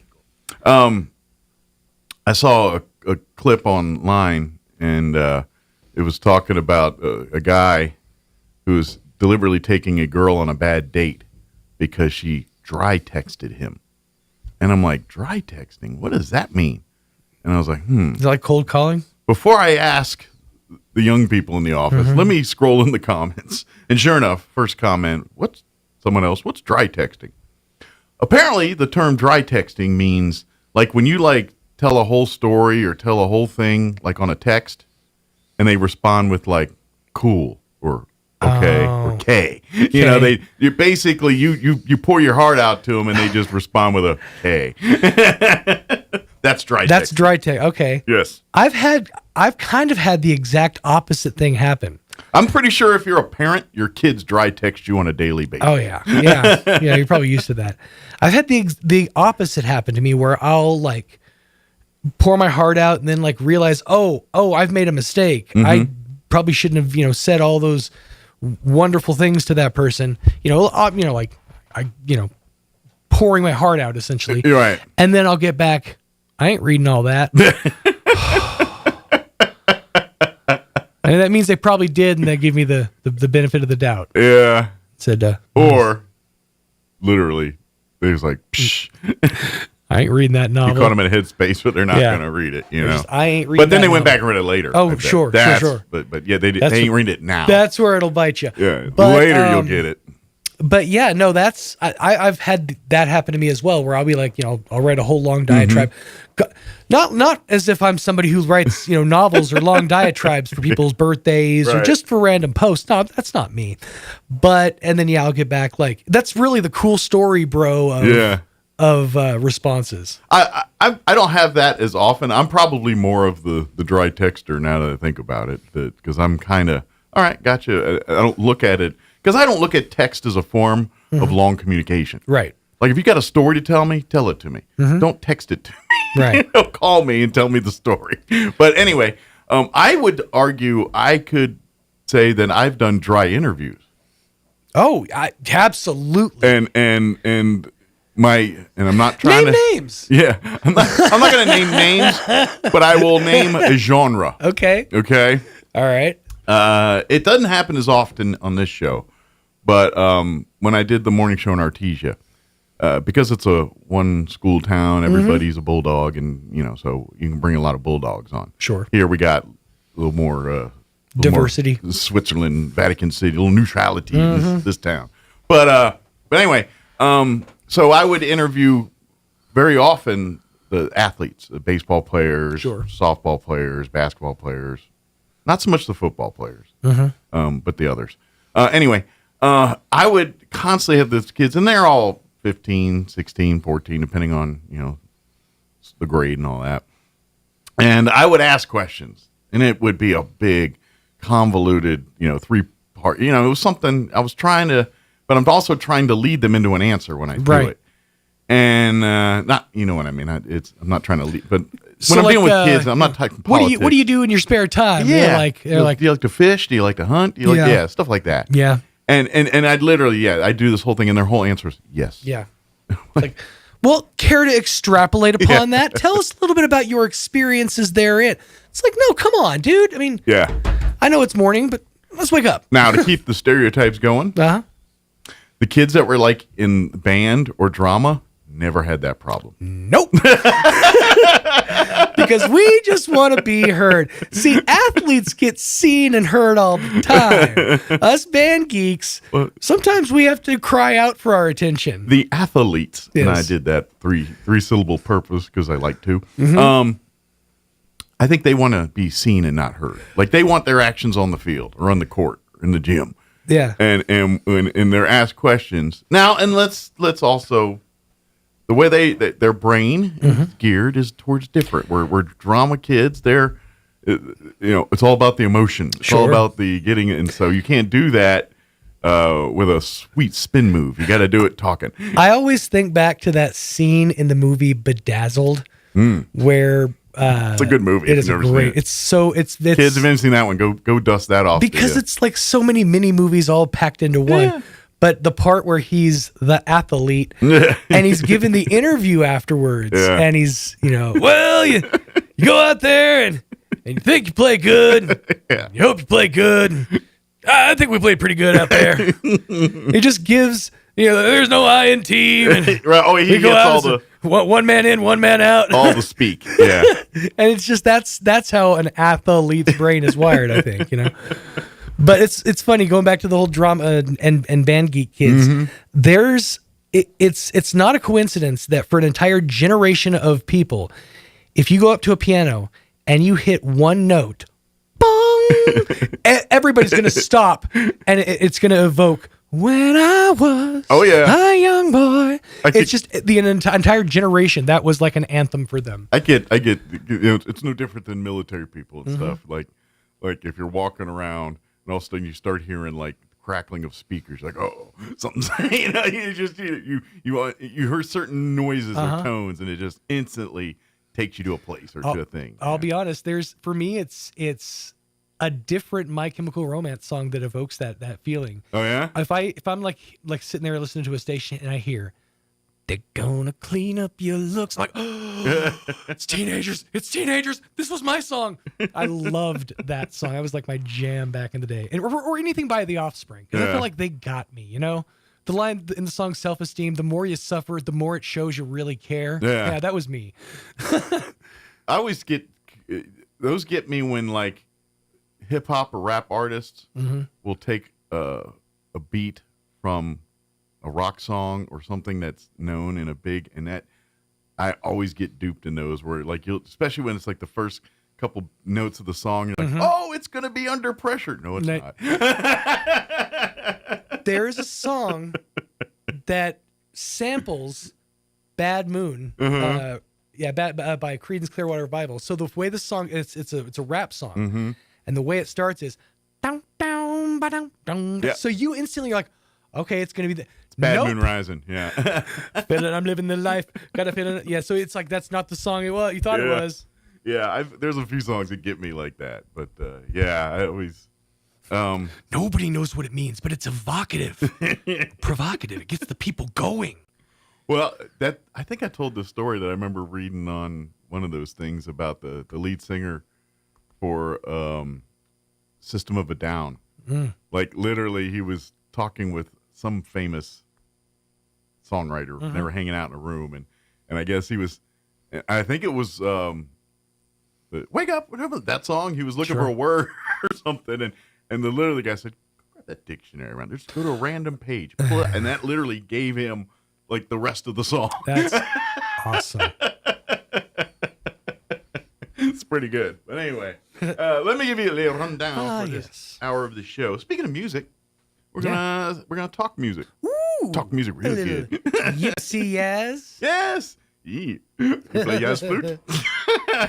You know what? I'm proud of myself. That whole Gypsy Jazz interview, I not once did an Anchorman jazz flute reference. I will say that is absolutely an accomplishment. That is hard for me. He hits the mic off. He goes, oh. I don't get many times I can work in jazz flute, and I did not take and it. you didn't do it. Props. But we had a great interview with John Amistad with the Jazz Festival, and Vinny, who's going to be they're going to be doing a Gypsy Jazz show at the Liberty here this Saturday on the 12th. And we had a great interview with one of the performers and John talking about just Gypsy Jazz, the influences and the mix and kind of all that. So we're going to play that interview for you here in mere moments. A lot of name dropping in that interview. Yeah. Yeah, there was a lot of interesting names and backstories that I didn't know about. Oh yeah, it's it's a cool history. If you like music history and stuff, this is a fun one. And of course, I'd love to see you out at the Liberty on Saturday for that. Saturday evening for that great show. All right, it is 8:17. Let us tell you about the weather. It won't be me. It'll be a meteorologist. His name's Steve. I'm meteorologist Steve Hamilton with your Pecos Valley weather. No big changes to the overall pattern, except it will be getting pretty hot Saturday and Sunday. Mid-80s for the afternoon high today and lots of sunshine. Overnight it'll be clear, light wind, upper 40s, and then we're expecting low 80s on Friday. It may be a little bit breezy, but it should stay sunny. Then things get pretty hot Saturday, mid to upper 90s and sunny. We're around the low 90s and sunny Sunday. That's your latest forecast. I'm meteorologist Steve Hamilton. Thank you, Steve. 55 degrees currently here in Roswell. Humidity is at 49%. Winds are out of the north at 8 miles per hour. Expect the highs in the mid-80s today, 86 and sunny with winds out of the north, 5 to 10 miles per hour. Skies will be clear tonight with an overnight low of 51 degrees and east winds 5 to 10 miles per hour. For you Friday, sunny, 83 for a high, east winds 5 to 10 early, increasing 10 to 15, shifting to the south for Friday afternoon. Friday night, clear, overnight low of 53, south winds 5 to 15. Then they turn the thermostat up for the weekend. Sunny and hot with a high of 98 on Saturday. Yeah, near the century mark. So that probably will hit the century mark. It's always a couple warmer than they predict. So I bet we'll see 100 on Saturday. South winds 5 to 15 miles per hour. Sunny on Sunday as well. Breezy with a high of 96. And then it looks like next week, to start next week, will be a little cooler. 77. And breezy on Monday, mid-70s on Tuesday. No talk of moisture, but then back up into the 80s by Wednesday. So it's just a little dipper. Looks like Monday or Tuesday there. All right, 8:19. We're going to take about a 3.5 minute break, and then we're going to play our interview we had with John and from the Jazz Festival and Vinny talking about Gypsy Jazz Saturday night at the Liberty. That's up next. Don't go away. The Eastern New Mexico University System is proud to present One Eastern Day, sponsored by J.P. Stone Community Bank, Thursday, May 1st, 4 to 9 p.m. on the campus of ENMU Roswell. Come join ENMU for a family fun night featuring food trucks, inflatables, space painting, info booths, and live music by Roswell's own Grupo Maldad from 7 to 9 p.m. Bring the whole family out on May 1st to ENMU Roswell and join us for One Eastern Day. Visit roswell.enmu.edu for more information. Eastern New Mexico University. Student success. That's what we're about. The Rocky Mountain Elks Foundation salutes hunters in the role they play in providing critical funding for conservation. Celebrate how hunting is conservation at the Rocky Mountain Elks Foundation Annual Banquet, Saturday, April 12th at the Eastern New Mexico State Fairgrounds. The Roswell Banquet will take place on April 12th at 5 p.m. Get your tickets now at rmef.org and go to the New Mexico Events tab. Celebrate hunters at the Rocky Mountain Elks Foundation Roswell Banquet, Saturday, April 12th at the Eastern New Mexico State Fairgrounds. On Saturday, April 19th at 7 p.m., join the Spencer Theater and Eric Ellison for a heartfelt Gordon Lightfoot tribute. Known as the Lightfoot of the Rockies, Ellison will perform classics like The Wreck of the Edmund Fitzgerald, If You Could Read My Mind, and Sundown. Don't miss this evening of iconic melodies. Get your tickets online at spencertheater.com or by calling the box office at 575-336-4800. We'll see you at the Spencer. Your home is your sanctuary, and the land it's built on is even more precious. So when termites start devouring your house, you want a proven treatment that's environmentally responsible. You want the Centricon Termite Colony Elimination System. The Centricon system is the green way to protect homes from subterranean termites. Rather than surrounding your house with hundreds of gallons of diluted chemical solution, the Centricon system strategically uses just a few grams of active ingredient in termite bait. working with natural termite behavior to destroy termite colonies. With this technology, it's no wonder the Centricon system became the only termite treatment to receive the Presidential Green Chemistry Challenge Award from the U.S. Environmental Protection Agency. And homeowners rate the Centricon system as the most environmentally sound termite treatment. Your home is your sanctuary, so monitor, bait, and eliminate termites with the Centricon system. Think of it as your own little piece on Earth. Call Bob Reed Pest Control today for all of Southeast New Mexico. 575-623-5344.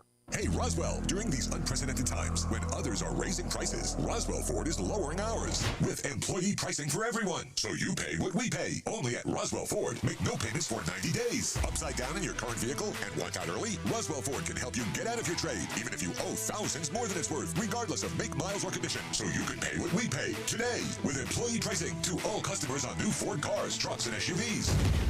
And our aggressive finance team will push to approve your credit, even if it's less than perfect. Attention business owners. Roswell Ford has a great selection of commercial vehicles, and we have them for less. Plus, Roswell Ford offers mobile services, so our certified technicians will come to you and perform oil changes, tire rotations, batteries, recalls, and more. Contact us for details. For massive American-made savings and employee pricing for everyone. Get on board at Roswell Ford, 821 North Main Street in beautiful Roswell. Call 575-623-3673 or online at roswellford.com. Interest accrues from date of sale on select vehicles. Trade balance refinance to new loan subject to lender approval. Offers not combined. Expires in month's end. Here's a Mornings with Mike Winters fun fact. 1 in 3 snake bite victims is drunk. 1 in 5 is tattooed. Hold my beer and check this out. Here's Mike Winters. Or snicker. I don't care. It's your laugh. You do what you want. Good morning. It is 17 minutes after 8 o'clock. And joining us in studio this morning from the Roswell Jazz Festival, of course, John Amistay back with us. Good morning, John. Good morning. How are you this morning? Doing well. How's of course, he made the trek down from Rio Dosa this morning. So yeah, I live in Lincoln. So. That's right. So he's already been up and at him for the last couple hours here.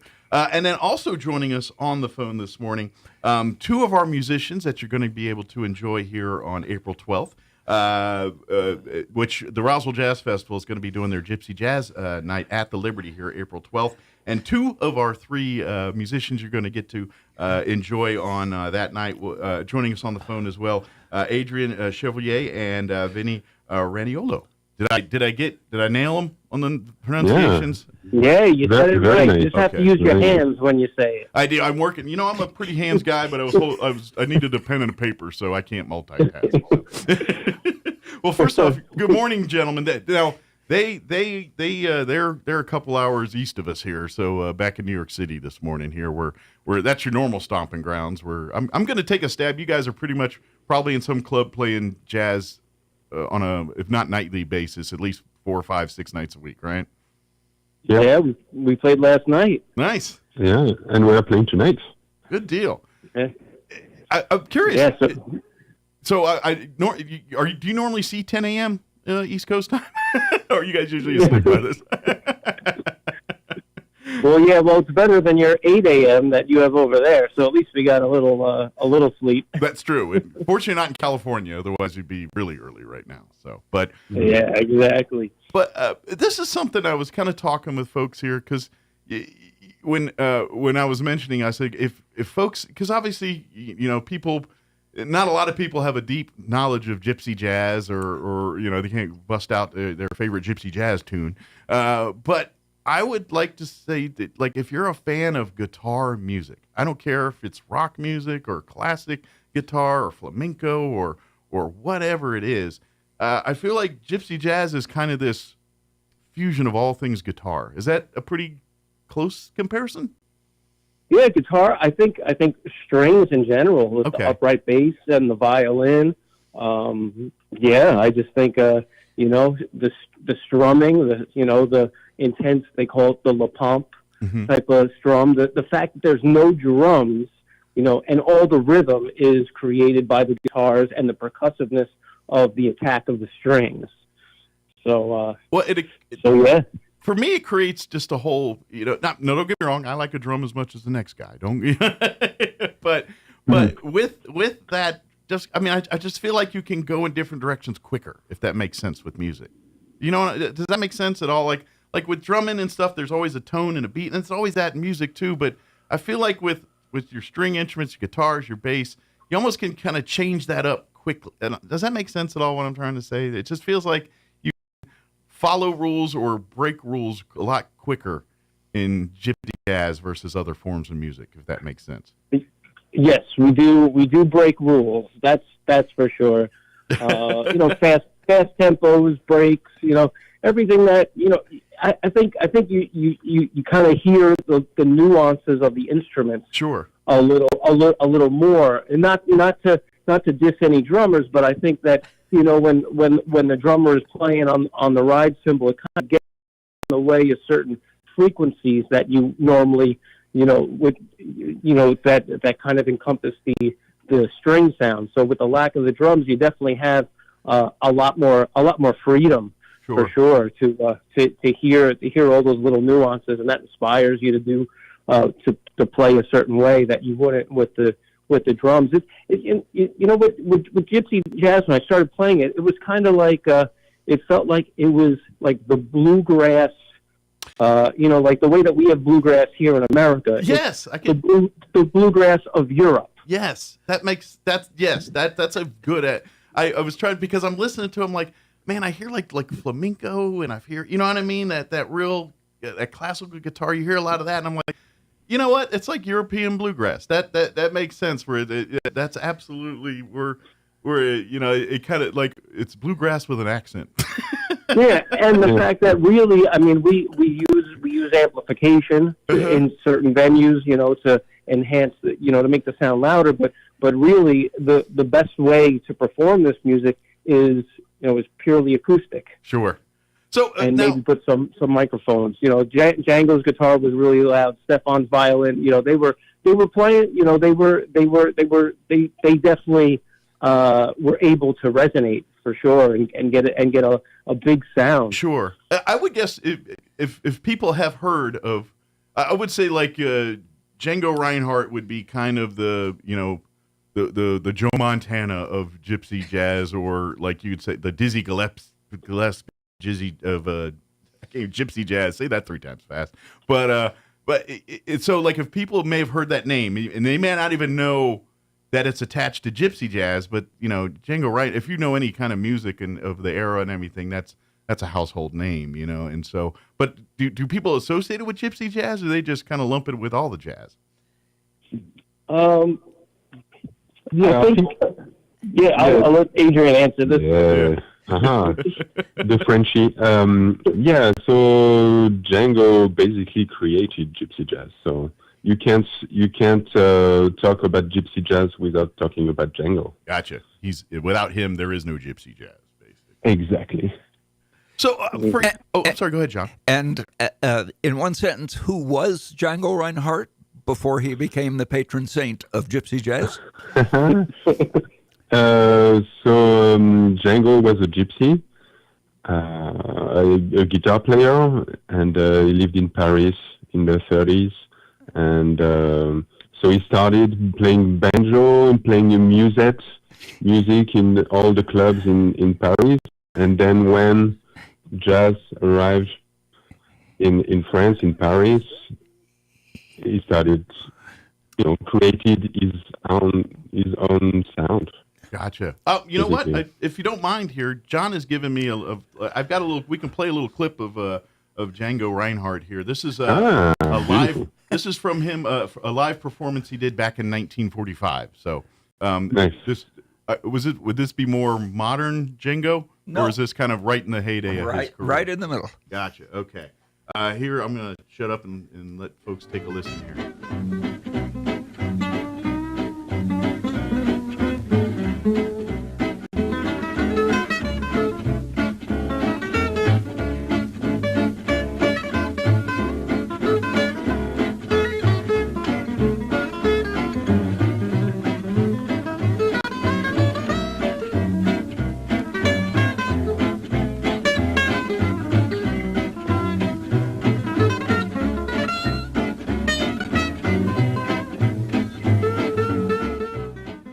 That is, I love it, and this is the thing this is the thing that I guess I'm thinking if you're a guitarist, you can hear the complexity. I mean, I think to lay people, you don't really appreciate what's going on there, but as a guitarist and hearing what he's doing with that I mean, is that like for you guys when you hear this kind of stuff? Is that I mean, you probably look at someone like him and think of, and you're looking at the technical. How is he doing that and this? Is it like, do you guys listen to this differently than someone like a layperson like I would? If that makes sense. Oh, yeah, sure. Yeah. Because I mean, being a musician, yeah, you're thinking about what he's doing technically, but I think even just listening as a lay person, or not, I just think I hear how much fun they're having and how bouncy and how it seems like just everyone's having a good time, and it's definitely something that at 8:30 in the morning in Roswell, you hear that, it's going to put you in a good mood. It reminds me of the music of Louis Armstrong, sure, because that was the same way. And actually, he was inspired by Louis Armstrong. That's that's how he started actually playing, mixing the European musette style with American swing music. Was hearing Louis Armstrong, and he said, "I want to play like that." Well, this is something I like to kind of bring upon younger folks, your teenagers and 20-something, more teenagers. But when you look at things like jazz and gypsy jazz and these it's kind of neat to express it in a way to younger people. It's like, look, these were the guys pushing the envelope in the music world. Like everything you have today begat this. This is what you listen. And I don't care what type of music you are into, or now technically you can be a musician and just, technically, and just be good at a computer. But I'm like, what all of that begats this without what's going on in these and so when you see these jazz clubs in the 40s and 30s and 20s, they're pushing envelopes in the music world, and I think people don't realize that, and it's kind of neat when you finally, and I imagine you guys love doing that when you get some teenager or something and you're like, yeah, oh, that thing you're listening to, well, this begat from that. I mean, do you guys experience a lot of that as you're presenting and doing jazz music, or either in the clubs or when you head out to places like New Mexico? Yeah, sure. There's always a young, there's usually some young person who's interested in the music, and that's great. I think we really need to nurture that. Sure. Because this style of music is becoming a dying art form, jazz music. So we got to keep it alive. I think, and also there's a lot to learn from Django's story and learning the history of this music. I think it transcends all different genres. It basically the moral that I get from Django's life is that if the music is in you, it's gonna come out. Because sure. Look at his disability that he had. He was in a caravan fire. The whole left side of his body was burned, even including his hands. So he had a little bit of a disability that a little bit. It was actually a lot of a disability that he powered through. He was able to use his thumb and his melded index finger and pinky finger, and but you have to retrain the brain to do that. To use that thumb. Yeah, I know. Yeah. It's just I just think that I think a lot of people, whether you're young or old or just getting into this music or just getting into music in general, I think that's a beautiful story. Is this man who had a disability and the music was in him and had to come out, and he ended up becoming the most recorded jazz guitar player in Europe. 550 recordings throughout his short lifetime. Man, that's it's kind of I'm also curious too, because I always, in music, when you do have an amazing, talented artist, and I don't care what the genre is, for a short period of time, it seems to enhance, like their skill set's amazing and things, but you kind of also, like had we had him longer, do you think it would have spread more? Or, I look at. Oh yeah, of course. Well, him and Les Paul were actually very good friends. He came to America and he went on tour with Duke Ellington, and Les Paul felt that he wasn't, even though Duke Ellington was great and everything, but he wasn't properly presented. So he wanted to invite Django Reinhardt Okay. back on tour, and at that time, Les Paul and Mary Ford, they were like the Beatles. They were huge, you know. So a guitar player, superstar like Les still a Paul household name in the presenting guitar world. Django Reinhardt, he would have been a superstar. Gotcha. Over here, you know, because and Well, you know, it's an interesting story. You know, the appreciation that Les had for Django and Django had for Les. You know, because when Django died, he got all the royalty money from the record labels to help pay for the funeral. Oh wow! And I gave a lot of that also to his Django's wife, Najine. You know, because obviously she was just left. You know, her husband just died. So Les was definitely a huge supporter, and you know, everybody knows the name Les Paul. Absolutely. And is there a Les Paul Django Reinhardt guitar series? There should be. I wish that he, you know, that just goes to show if he would have, you know, if he would have been with us a little bit longer. Yeah. Just the stuff that he done. I mean, later in life, you know, he heard Les Paul and he wanted to play electric guitar, so he got a guitar with a pickup and everything, and you know, it's funny. You know, you hear those electric recordings and you're like, whoa, sure. he's really going for it. You know, it's just it's like I said before. If the music's in you, it's going to come out. Absolutely. I'd like to introduce one new topic here, and that is the resurgence now of gypsy jazz in popularity. Yeah, you're seeing a well, and that's. I think we are in many facets where people are starting to, you know, realize, oh yeah, the modern computer, that, you know, back to the traditional ways of things. Well, and so Vinny and Adrian have a regular gig playing gypsy jazz, and Django's first group was the Quintet of Paris Hot Club. Okay. And Adrian can talk more about that. But now, if you go down the rabbit hole of the internet, most major cities have hot club jazz groups, Gotcha. Meaning gypsy jazz. Nice. So would you guys like to talk a little more about that, too? Well, I think there is. I think exactly like the bluegrass, there is a big community of gypsy jazz all over the world, and we have some different hot clubs. We have the hot club of San Francisco. So many little communities of the same style, and I think from my experience. Late 90s, early 2000, it's starting getting big again, especially in France, and it's still growing.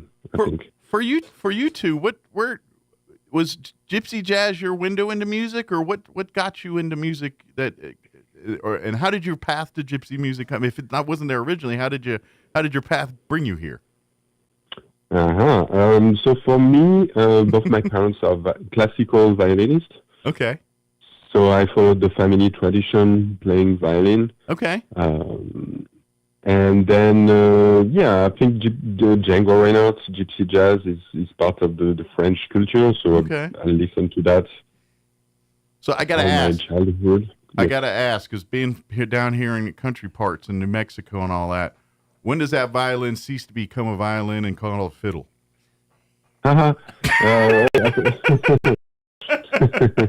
This is a debate I've always had. I'm not sure the answer. No, but I think the fiddle is just for depending on the style of music you play. Gotcha. The instrument has no difference. It's just what you put out of it. Same. Gotcha. It's the same. There you go. Well, what I used to say is that the difference between a violin and a fiddle is that for the fiddle you can spill beer on it, you know. Well, please pardon us if we accidentally call you a fiddleist a few times here on the Yeah. 12. Yeah, just don't spill beer on his violin. I know. until after the 12th, at least. Gotcha. Very good. For you, Vinny, how did you come to gypsy jazz? Well, I grew up playing, like rock and roll guitar, just because I wanted to, it was like a way to socialize. Sure. I was a little awkward when I was younger, so music was a way to make friends and be in a band and stuff like that. So it was always a social thing for me. And then Absolutely. I studied jazz, and I just loved the interaction between the players, and then just keep on going, keep on digging into other stuff. You listen to Wes Montgomery, Joe Pass, Tony Mottola, Bucky Pizzarelli, Django Reinhardt. Yeah. It's like it all leads to that. The more you learn, the more you discover these players, and it's like sometimes you learn about these players, and you're just like, oh my God, this guy's amazing. How did I not hear of him? I think that's how a lot of people have when they first hear Django. That's what they think. Sure. Like how have I not heard of this guy before? Well, it sounds like you kind of have where, like, you talk to a lot of guys. How'd you get into guitar? Why'd you get into guitar? And to meet girls and to get, of course that was the draw at first, but then it sounds like, oh wait, this is deep, this is good. And then you hit, and then so you came to be for the social scene, and basically you fell in love with the music. And then once the bugs bit, I'm sure you're the folks that are at 2 a.m. in your room, haven't slept in hours, just working on a certain sequence on the guitar or on the violin. Just, you know what I mean? Like at your level, I'm sure when you can't sleep, you're just sitting there picking at 3 a.m, or whatever. Yeah, many late nights / early mornings playing music for sure. Well, and that's got to be because I would imagine you guys have to have a certain level of dexterity with your fingers and stuff playing gypsy jazz, like it, because it's pretty. Some of those, sets are pretty intricate, and imagine with violin, but certainly with guitar and stand-up bass, you're picking pretty quick, and you got to have a little finger dexterity. So without that 3 a.m. stuff, I don't know, it'd probably be a lot harder for you guys to pull a full concert of. Oh yeah. Well, Adrian runs a jam session every Wednesday night that goes until about 3 a.m. So yeah, and it attracts gypsy jazz musicians like a light attracts mosquitoes. Everybody shows up, and jams, and it just keeps on going. So Sure. It's a great thing that he's been doing on Wednesday nights. For the music community. So I'm very curious. As far as preferences, when you guys do perform and play. Obviously with the type of music and things you do, you're in the nightclub in that, very small, more intimate audiences. Do you guys get opportunities to play in more bigger like auditoriums, or does the music kind of lose a little of its flavor in a bigger setting? If that makes sense. No, it's just different. Okay. It's just different. I don't know, it's just like certain music you hear, it's like it should be around a bar. You know what I mean? And other music you hear, it should be in a concert setting. And I feel like gypsy jazz is better in a bar than it is like in a concert setting. It depends. All music has different I don't know, the different flavors. Different vibes. And vibes, and you can express different things depending on the setting. When you're in concert hall, you do the way you craft the songs. It's a different thought process, and then in a bar, I think when you play in a bar, you can experiment a bit more and be a bit more loose, and then something great happens. But also, when you're in a concert hall, you're really focused, and you try to make the music shine, and you get something else that's also beautiful. That makes sense. Yeah, it's kind of like when you see like you're kind of Vinny talking about the rock stuff. Like you see like a band as large as say as like Metallica. They have their concert where they've got their whole big lights and sound and the whole thing, but then. And it's a great concert, but then you put those guys in a setting that's very intimate, and it's a whole different concert. And I guess, I feel like gypsy jazz, we just know it more for the intimate setting and not the big stage setting. So, but equally plays, it's just how I imagine you guys play it different. You're like, we got to put our, we got to shine up the boots. We got our big concert thing. Whereas the, at the nightclub, you're like, hey, let's just kick back and see what happens kind of thing. You know what I'm saying? Does that make sense? Yeah. Yep. Gotcha. Definitely. I think you play your personality, and also the environment affects, how you're going to play for sure. Sure. Absolutely. So, So for you guys, what's kind of like, are you at where you're at? You're just, hey, we're in the clubs doing our thing, or like what's like goals and aspirations? Do you want to, take this bigger? What's kind of, or you just, hey, we're just guys just playing music, man. That's kind of our thing. What's kind of like what you guys want to do with this stuff? A hot club of outer space. There you That's go. my goal. Perfect for Roswell. Take it to the galaxy. Hey, yeah, that's right. We can be a launch pad. Hey, we're first only hot club on the moon. There you go. We're only a couple hours from the Virgin guy. Maybe we can get him to send a rocket up for us. Yeah, let's go. Is there any spaceships that we get? Any alien spaceships over there we can borrow and play some music on the moon? We'll work on it. They might need a kickstart, but we'll get them up there. I'm just curious. I know you guys have been in town for jazz festivals and things here and before, but how much Roswell stomping grounds have you got? Have you been here like multiple times, or just once or twice, or what's? Well, this is Adrian's first time. Yeah. I think this is going to be my third or fourth. Okay. Time coming there, and I just love going there. I love the people. I love the alien theme. I get kind of nerdy about that. I just love going to the museum and the stories, whether or not they're true or not. I know when you talk to different people, some people are like, oh yeah, something definitely happened. There's definitely two mindsets here. Because in the summer there we have our UFO festival, and that's kind of when the whole world kind of comes in and puts on their alien stuff. It's kind of two schools of thought. You have the foil hat folks that just kind of make fun and have just a jovial thing, and then you have the actual researchers, the UFOologists, and these guys are professor-like people and doing it. So and you can't make the full hat jokes in those rooms, and you can't get serious in the other rooms. You just got to know your audience when you're floating around on that one. But I do have to ask though, are you indoctrinated enough into the green chili yet?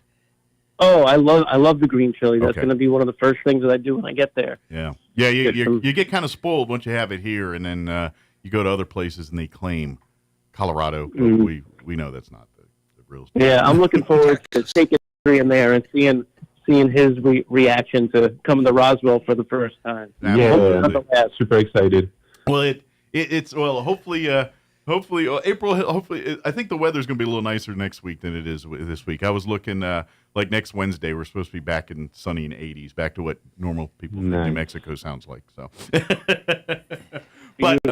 but folks, get your tickets now. It's gonna they come out for Gypsy Jazz here, the Roswell Jazz Festival, presenting a night of Gypsy Jazz with these two gentlemen, and of course Richard Simon as well will be coming in to fill out the trio. Get your tickets right now at thelibertyinc.com, and tickets are $50, but get them now, because if you wait till show night, they might be too many. The fire marshal only let so many people in that building, so make sure you get your tickets early here at thelibertyinc.com, and come hungry. I know hopefully everyone over at the Liberty, they hook you up. They got some pretty good eats over there too, so make sure you bring your appetite when you do come for a night of music and everything too. So. And maybe we can close with that clip from Django again, and I will leave it with a question particularly for our listeners in the Roswell area. As you listen to this, does it sound like somebody that you grew up listening to in the 50s here in Roswell that you would not call gypsy jazz? Okay. But see if you can identify the additional influence of Django Reinhardt and gypsy jazz into our local regional music from back in the 50s and 60s. Okay, very good. And of course, come out and see, of course, Adrian and Vinny and Richard here at Gypsy Jazz, April 12th, which is, about 8 days away? What's today, the 3rd, 4th? So about 10. A week from tomorrow. A week from tomorrow. So that's right, 1 week from tomorrow. TheLibertyInc.com. Adrian, Vinny, is there any, I want to give you guys kind of the last word before we play out the music. Anything we wanted to share or mention that we just spaced on or I didn't get a chance to talk about? No, I'm really excited. Just come ready to play. It's gonna be fun. It's gonna be fun for sure. Sure. Now, do you guys? I gotta ask, like, for a show like this, how much of it is planned, and how much of it we'll figure that out as we goes. Like, because I know you guys will have set lists and songs, and all right, we're gonna play this, and you might even practice a little bit before. But how much of that is like you come Saturday night and be like, I don't know, I'm feeling a little more saucy. We're gonna do this tonight instead. I mean, what's Saturday? Is it more of that, or are you guys kind of structured? No, I think for this one, we've been playing together for more than 10 years now, I think, Vinny. We have hundreds of songs that we all know very well. So I think we're going to feel the vibe and have a very special and unique moment with all of you guys. Excellent. So just go with the flow. Exactly. Excellent. Yeah, we got a lot of music to pull from. And Adrian, is also a very fine vocalist as well. So we can do some vocal tunes, do some, instrumental tunes. We do some, stuff that Django Reinhardt wrote, some jazz standards, some, some of his arrangements. So there's just so much music to pull from. I think the question is like, how long are we going to play? Because we have so much music that we can pull from. I know folks can Google all three of you gentlemen and find an extensive collection of various clips and things of music and stuff. But if folks want to kind of learn more about your music, maybe get a hold of if you've got any of your stuff you're doing, if any other side projects, what's a great place for folks to look you guys up on the internet? I think YouTube is the best way. Yeah, just type names in YouTube. That's what I did. Yeah, just Google our names. Yeah, Google. Just a quick Google search. If you could spell our names, you could find us. There you go. Yep. And I'll help out, folks, if you need spelling here with Adrian or Vinny's last name. Richard Simon's pretty simple, but the other two you might need a little help with. Or just go to the Roswell Jazz website. Go to Roswell Jazz Festival's website there, and you can get there. That can start you down the wormhole. You can get you linked to the Liberty tickets for the show, and of course, if you want to start popping and finding some YouTube clips and various things of not just these three gentlemen, but of Django Reinhardt and just I don't know, just do a Google search, Gypsy Jazz, and see what takes you down the road there and what you find. And I guarantee you're going to be in a treat of not only these three talented gentlemen, but many, many others in the industry as well, doing some great music through Gypsy Jazz and stuff. So it's gonna be a great night of Liberty. I think, folks, if you're going to be blown away by the level of just the music, the talent, and you're like, man, this. Even though you're like, that wasn't necessarily my wheelhouse of music, but boy, I'm sure I was introduced to it. You know what I mean? I think Saturday night's going to be for a lot of folks next week. So, good deal. Oh yeah, sure will. And come and support the festival because that's a great. I'm so happy to be able to play on Saturday and help out with raising money to keep good music coming to Roswell. Absolutely. And then, absolutely. We have a pretty cool, unique underground music scene here with, not always with the jazz stuff, but just a lot of local bands that play in places like the Liberty here. And folks around town don't realize it, but we have a great art community here with music and other great stuff. And the Jazz Festival is very much the class act part of that, too. So we appreciate it. So thank you, guys, and safe travels, and we look forward to seeing you here next week. Yeah. Sounds good. Thanks, Mike. Have a good day. John. Thank you, guys. Take care. See you soon. See you soon. All right. Bye-bye. All right. That was Adrian and Vinny here. Come see him here at the Liberty here. John, before we go, like I said, we're gonna wrap up here with one more time of little Django Reinhardt. And as John mentioned here, take a listen a little deeper and see if it kind of tickles a little, that sounds like something you might think from around here. So, all right, John, thank you so much. We appreciate it. My pleasure. We always appreciate coming in and doing your show. Hopefully get you a breakfast burrito or something before you head back up the hill here today. I will do that. Thank you, John. All right, we're gonna take you out with a little Django Reinhardt, and then we'll go into news here.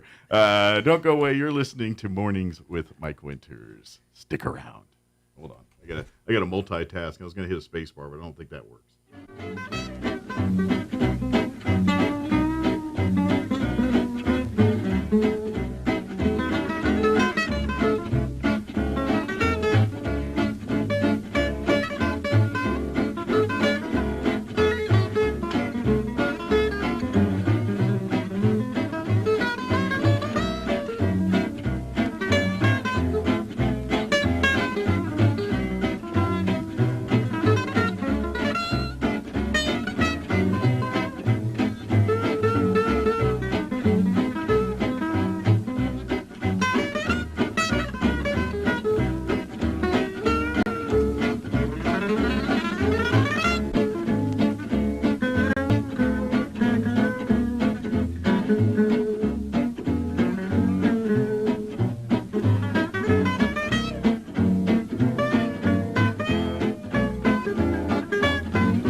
drivers can expect single-lane closures in the northbound lanes throughout the duration of the project.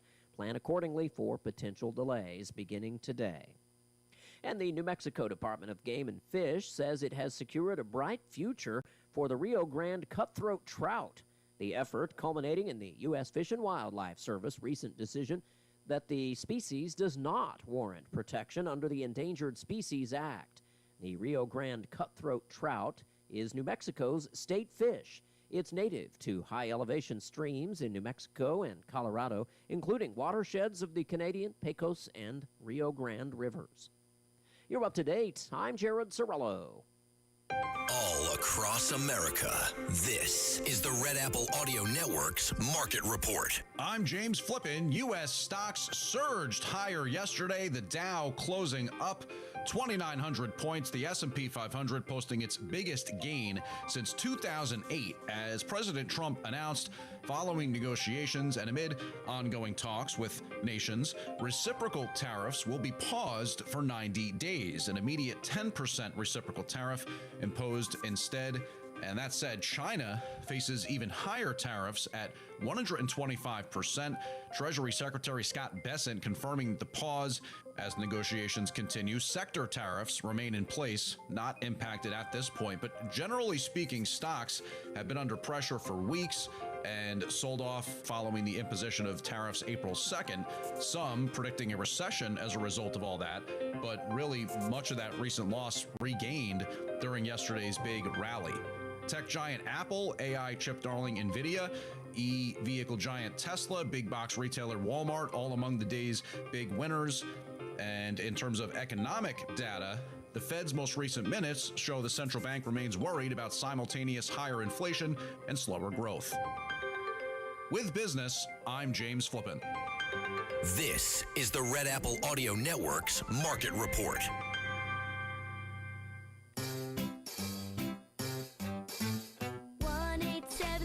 Cars for Kids.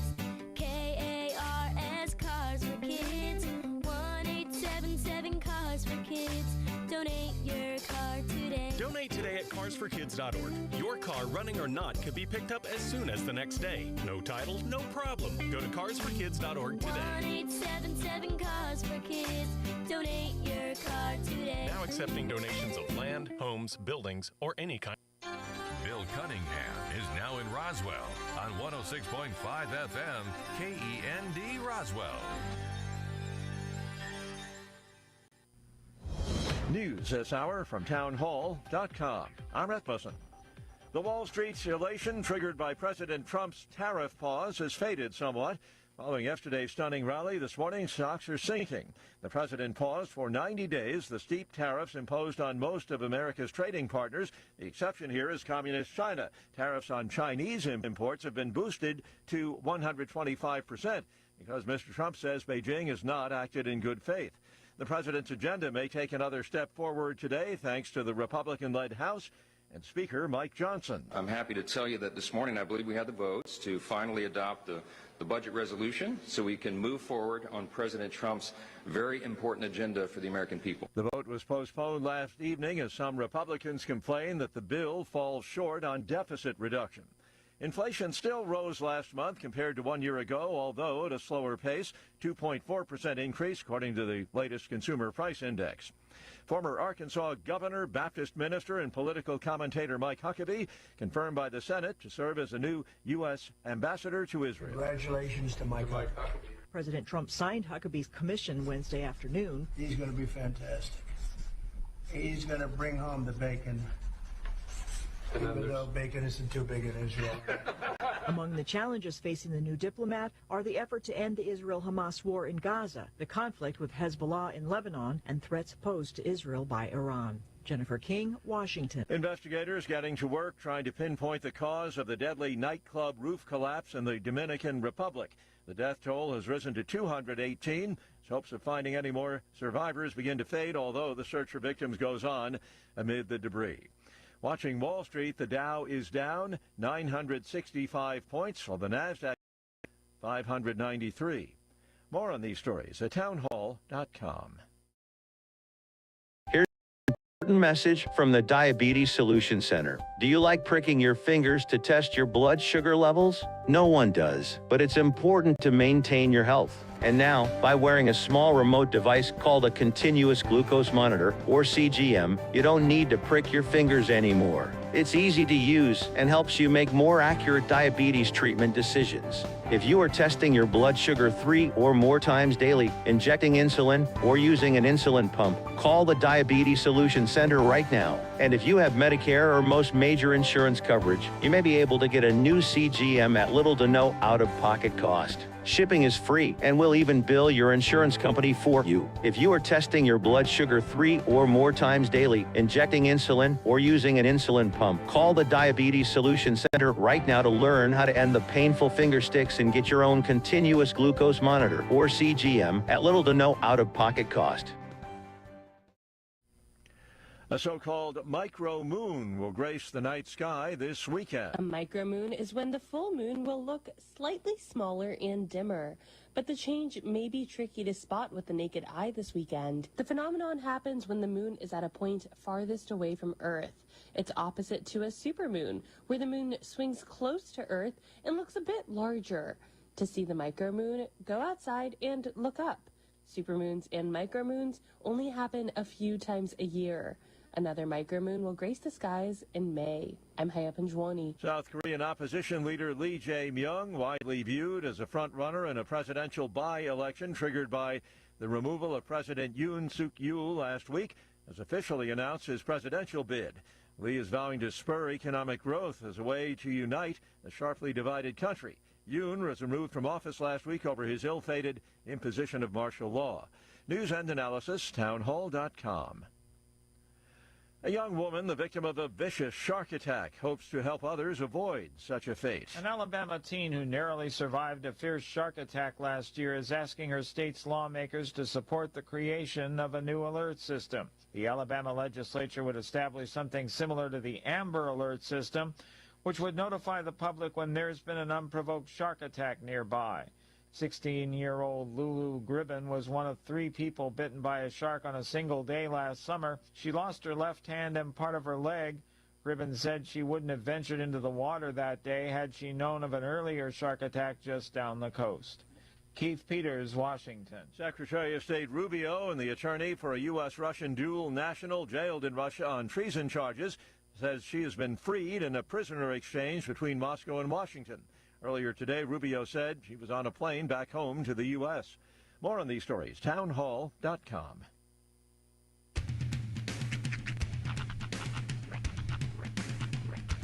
What in the wide, wide world of sports is going on here? I promise you, whatever scum did this, not one man in this force will rest for 1 minute until he's behind bars. Now let's grab a bite to eat. Yeah, come on. I feel the hot wind on my shoulder and the touch of a world that is older. I hit the switch and check the number. I leave it on and then I slumber. I hear the rhythm ringing through it. Flamenco guitar and cumbia music. I hear the talking of the DJ. Let's have a listen. What does he say? I'm on a Mexican radio. I'm on a Mexican world radio. Broadcasting live from high atop the J.P. White Building in downtown Roswell, New Mexico. It's Mornings with Mike Winters on 106.5 Roswell's Talk FM. Is that what I sound like when I talk? Now, here's your host, Mike Winters.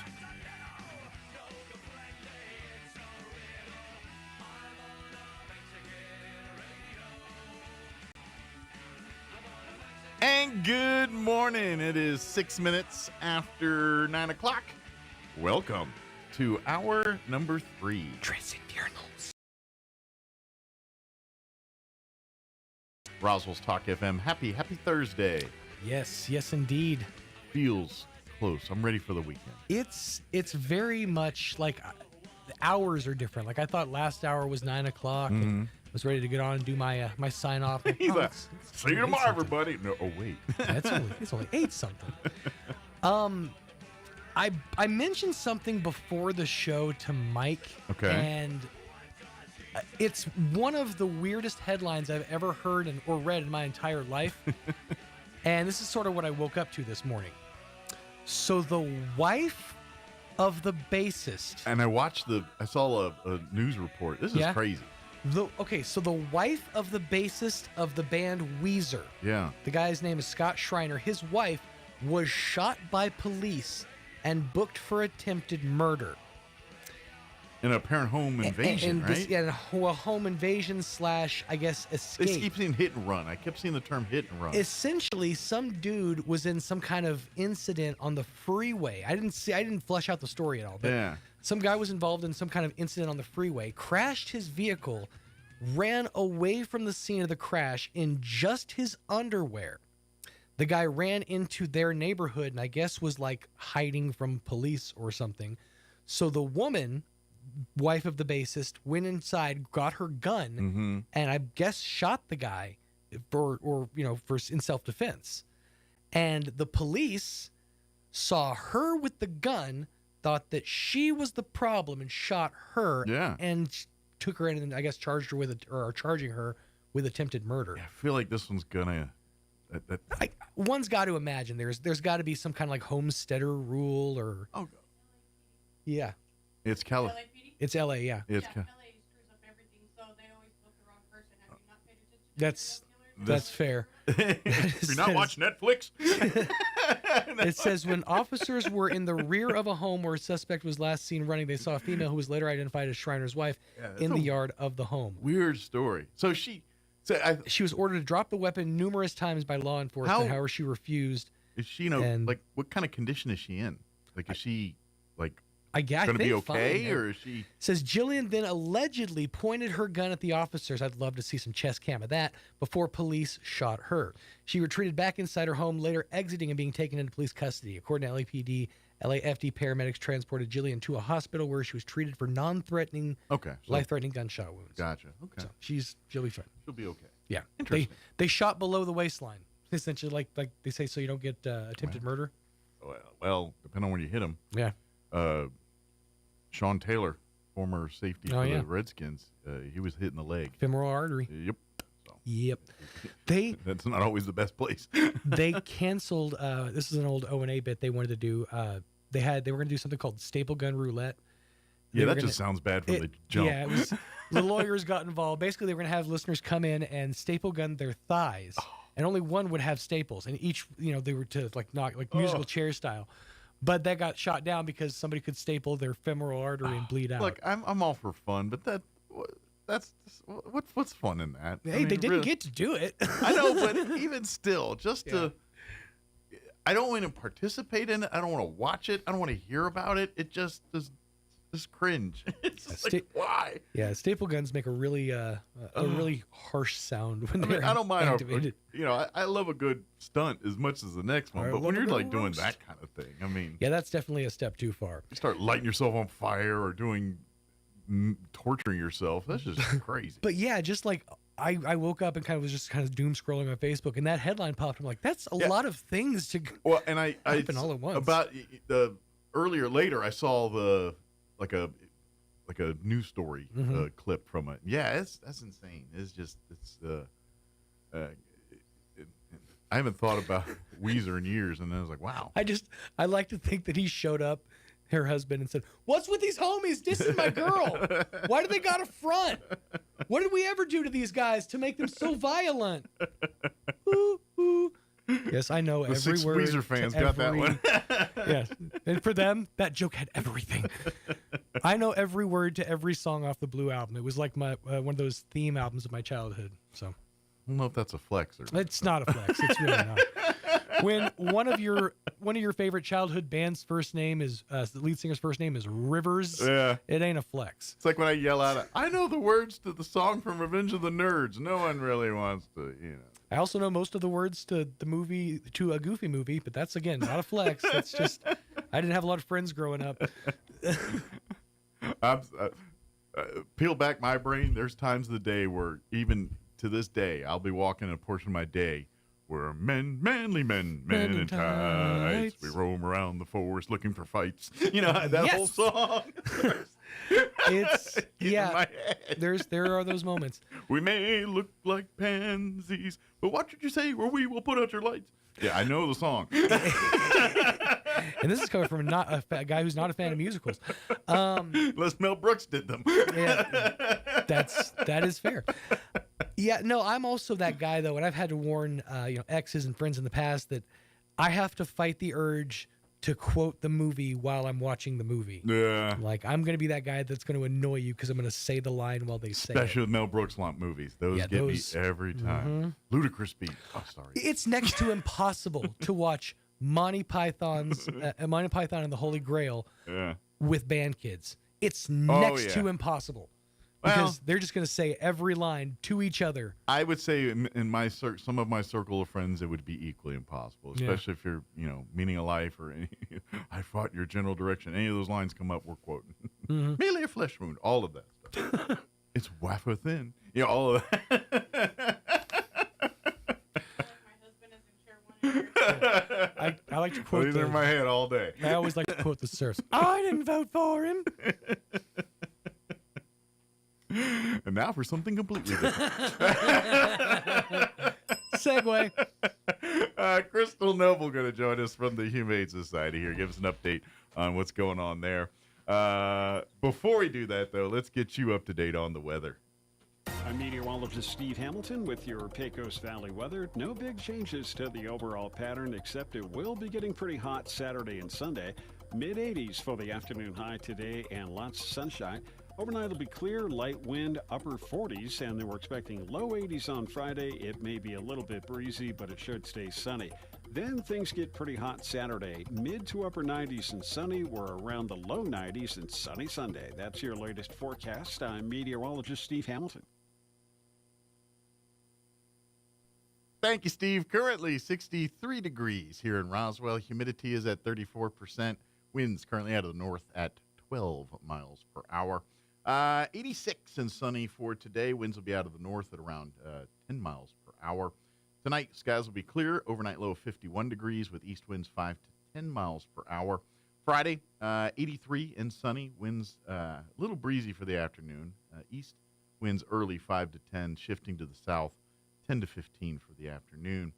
Friday night, clear. Overnight low of 53. South winds 5 to 15 miles per hour. And then they just crank up the thermostat for the weekend. Saturday, we're looking at sunny skies, pushing 100. They're saying 98 now, which means it'll be 100. South winds 5 to 15 miles per hour. And then mostly sunny, breezy on Sunday, and a high of 96. So feels like you're going to be in one of those big old beehive hair dryers at the salon. We're going to live one of those for Sunday. And then looks like Monday we drop down to the upper 70s, 77, but we're back in the mid-80s by midweek next week. So, all right, 9:15. We're going to take about a little over 3-minute break, and then Crystal will join us here on the other side from the Roswell Humane Society. Don't go away. Mustang lovers, mark your calendars. Thursday, April 17th is National Mustang Day, and Artesia Ford Sales is the place to be. Bring your Mustang, classic or modern, and show it off alongside fellow enthusiasts. Join us for a day of horsepower, history, and fun at Artesia Ford. Snap photos, swap stories, and celebrate the legend of the Mustang with us. Cruise in, show off, and let's make Mustang Day unforgettable. Artesia Ford Sales, where the Mustang spirit lives on. How do you find a roofing contractor you can trust? You can randomly pick one, cross your fingers and hope for the best, or maybe you can ask a psychic to predict who's trustworthy. Here's a better idea. Choose one who prefers using America's most trusted roofing brand, Owens Corning. And rest easy, because Owens Corning screens their contractors for reliability, professionalism, and customer service. Why take any chances? Owens Corning, trusted contractors, proven products. For an Owens Corning preferred contractor, visit owenscorning.com/roofing. For a free estimate, give Do Right Roofing a call today, 575-623-2273. Find them fast in names and numbers. The Roswell Symphony Orchestra presents Kinderman Plays Beethoven, Saturday, May 3rd, 7:30 p.m. at Pearson Auditorium in Roswell. William Kinderman returns to Roswell to perform Beethoven's Piano Concerto No. 5, Emperor, along with works by Weber, Dvorak, and Richard Strauss. Tickets are on sale now and are available at roswellsymphony.org or by calling 575-623-5882. Kinderman Plays Beethoven, Saturday, May 3rd, 7:30 p.m. at Pearson Auditorium in Roswell. Paid in part by the City of Roswell Lodgers Tax. When managing a chronic illness, access to the right treatments makes all the difference. Artesia General Hospital's Infusion Center provides IV therapy and biologic treatments, so you don't have to travel far for care. Expert infusion therapy right here in Artesia. Call 575-736-8256 today to learn more. What made Roswell Hyundai the #1 used car dealership in southeastern New Mexico? Great selection, great savings, and great people. Roswell Hyundai has an amazing selection of makes, models, and model years to choose from. If you can't find it, Roswell Hyundai can get it. And Roswell Hyundai will take any trade. The experts at Roswell Hyundai will work with you to get you behind the wheel of your next dream ride. So, what makes Roswell Hyundai the #1 used car dealership in southeastern New Mexico? You do! Come check out the Used Car Supercenter only at Roswell Hyundai, 1909 West 2nd. This is the time of year we can get all 4 seasons in just one day. Hi, this is Ben Manette from Roswell Seed Company. 1 minute you're sweating in the sun, and the next minute you've got slush in your shoes. But that's winter in Roswell, and after 127 years, we're starting to get used to it. It's too early to plant very much, but you can fertilize pecan trees, spray for dandelions, order your bees, and pick up a new seed catalog. So come see us at Roswell Seed. Like Jim Gill would say, enjoy the warm days, but don't go far from the fire. Here's a Mornings with Mike Winters fun fact. The first toilet being flushed in a motion picture was in the movie Psycho. Mike thought it was Gone with the Wind. Here's Mike Winters.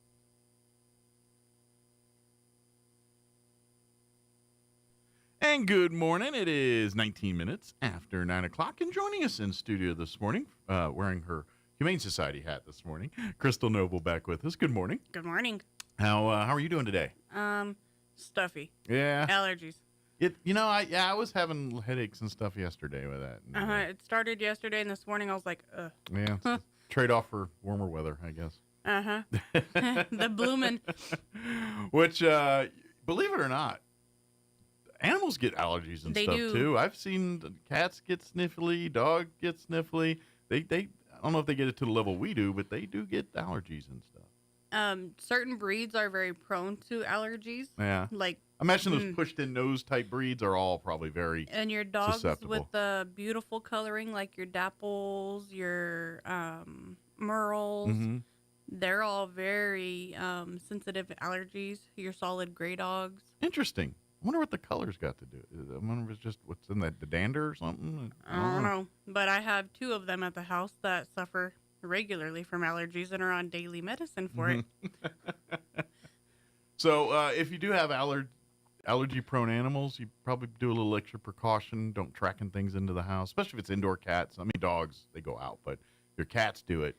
Well, if you have cats that are indoors, then your dogs go outdoors or tracking it into your cats. And then you're bringing it in, too, when you come in and out of the house all the time. So, if they're really bad and maybe you need to, de-shoe when you come in the house or, do some protocols. What we always tell everybody is if, you do have, like, really allergy-prone animals, as they're coming in the door, baby wipe them. Yeah, that's a good idea. Yep. My Great Danes hate the baby wipes. They look at it, they're like, ugh. Yeah, they argue, but they'll comply. They have the eye roll. Yeah. And then like wipe the bottom of your shoes or kick them off outside and then have a pair of shoes to wear in the house. That helps. Your Mr. Rogers slippers. Yep. Hang your sweater up on the hook. That's right. But just it probably you'll notice yourself too if you have allergies having something. Maybe you'll, when you get it in your house and you live in it all the time, it tends to just linger. So. Yes, and like I know everybody, spring cleaning. The reason for spring cleaning is to keep the dust and dander down that's settled from the winter. Yeah. Because, when you're up, you're moving around, you're doing more stuff because the weather's warmer, you're kicking all that dander up. Go ask people that sell mattresses for a living. They'll tell you all about the dander and dust and dead skin and all. Like I saw some stat I heard years ago that like if you own a mattress for 10 years, there's probably like 8 pounds of dead skin in that thing or something. It's some crazy number like that. It was something. So I was raised in the era with my grandmother where you cleaned everything, including the mattress. So like once a month, like when you're deep vacuuming, moving furniture out, pulling your stove and refrigerator out, you also vacuumed your bed. So you took your sheets off and you vacuumed it. That's pretty extreme, but my husband thought I was nuts when we first got married because I'll turn the mattress, I'll flip it, I'll vacuum it. I even have a little rug shampooer thing, and I'll. Do you still do all that? Mm-hmm. We have dogs. I have to. Good for you. And he just looks at me and he's like, he comes home and he's like, what? Oh, never mind. I know what you were doing today. Refrigerator's halfway out, still plugged in. I got an extension cord across the room. Good for you. You're more dedicated than most. My grandma, although she was not in the military, her husband was. Yeah. And my grandma kept like a white glove treatment. With 5 kids and like 99 grandkids. Nice. Then I wish I had that fortitude, I guess. There's some days where I'm just like, why did I choose this life? No. But it's and also it does help with the allergies and stuff. Sure. But not everybody has the time to do that, and I literally have to make the time to do it. I'll take time off of work to do it. Yeah. I'm like, husband's at work, I'm home. I don't have anybody in my way. Yep, I can do it. They can do it stress-free. Uh-huh. I get that. Get that, indeed. But just, but this is that season, so pay a little more mind to that kind of thing. And if you notice, a lot of like different weeds blooming and stuff, a lot of people, because of the floods, a lot of people are like, I've never had allergies before. Yeah, we've seen a lot of that. Yeah. And so a lot of that is from the new agriculture stuff that's growing around. The flooding migration of seed, yes. Different weeds and seed around. So, like one of my dogs that's never ever had any allergy issues. Now starting to pick some up. And I was like, well, that's a new weed that you're trying to eat. So no. But we're seeing a lot of fleas and ticks way early. Well, we did get warm early, and we had a really roller coastery, so that usually is a breeding ground for stuff like that. Yes. So if you're having problems with fleas and ticks, first you got to treat the yard, treat the house, and then treat your pets. If you just treat your pets, they're still gonna get them because your yard and house aren't treated. They have some really good when you go to your garden places. Roswell Seed, I'm sure, has some great stuff, but they got some stuff that you can literally like hook up to your hose and spray your backyard or front yard, and usually one treatment. I mean, you usually do 2, but one usually kills them all. I remember one yard years ago, and I've talked about it. It was Tick City, and one treatment made it. I mean, literally the dog was out there for 10 minutes, and I pulled 200 plus ticks off that dog. I was like, oh my gosh. It was crazy. But anyway, there's some good stuff out there. Just ask. Roswell Seed will help you out. I know. We've had a few dogs that have come in within like the last week that literally the ticks were crawling on top of the ticks. And it's bad. We're anticipating another dog that should be coming in within the next couple of days that is probably going to have to go to the vet to be on IV fluids for the amount of ticks that are on the dog. And if you don't catch them all, they can get like, because my dog got it. Or Lichia. It's something called tick fever.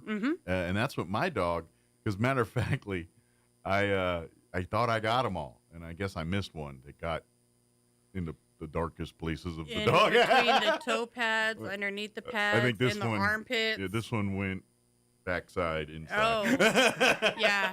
And they will. And a lot of people don't, like, they'll go down into the ear canals. They'll go up inside the nostrils. But she got like a tick fever. As far as she was fine, but one like I did all, and then the next day she came up and her face was swelled up like a balloon. I'm like, oh my God, what's going on? And she's looking at me like panting and happy, but her face is like, and I'm like, so I like immediately called the vet and basically told me, gave her some baby Benadryl and take her to the vet. Basically. We got her fixed up, but it was all because of the ticks. Yes, and so we can get those same things. We can get Lyme disease. We can get Ehrlichia. We can get tick fever. Yeah. We can get tapeworms from fleas. So I know a lot of people are like, oh, but they're not going to crawl on me. You are a warm body with blood. That's what they feed on. Absolutely. They're going to crawl on you. You're a mammal. Yeah. And even if, you're cold 24/7, you're still a mammal, and they're still going to come for you. Yep. Spray heavy. We use Tempo at our house, and Tempo you have to mix in a sprayer and spray. But Tempo is pet friendly. As long as you've got to take your pets and keep them off of the areas until it dries, which is roughly an hour to 2 hours, and then it's safe for them again. And you can spray that in the house, out of the house, and it covers more than just fleas and ticks. It covers spiders, and it even kills scorpions. Gotcha. But isn't there some old like Seven Dust or like I remember like younger there was like people said, oh, for indoors sprinkle Seven Dust all over and yes, that kills. However, they have changed the chemicals and the compounds. So it's not so pet friendly anymore. It's not that it's not pet friendly. It's just that not it's effective. Not effective. Got it. So as anything, things mutate. They build up a tolerance to certain things, and so Seven Dust. It just laughs at that now. It kind of does because they had to reduce the amount of some of the chemicals in it because they said it was toxic. Gotcha. So with the reduction of the chemical, it's not toxic to them anymore. Gotcha. So stick with the more professional treatments. Bob Reed's, when they come and they spray us at the kennels, it's a little bit stronger than Tempo, but basically it's along the same lines of Tempo, but for a higher scale. Gotcha. And so it works great. We've seen ticks crawling from the park behind us under the chain link and on the concrete trying to come into the kennels. Oh, wow. So it's going to be... It's literally building a barrier. Yeah, it's going to be bad this year. And so we're telling everybody and they spray now, your homes with the same stuff. Like they come once a quarter and spray our home, and we don't have...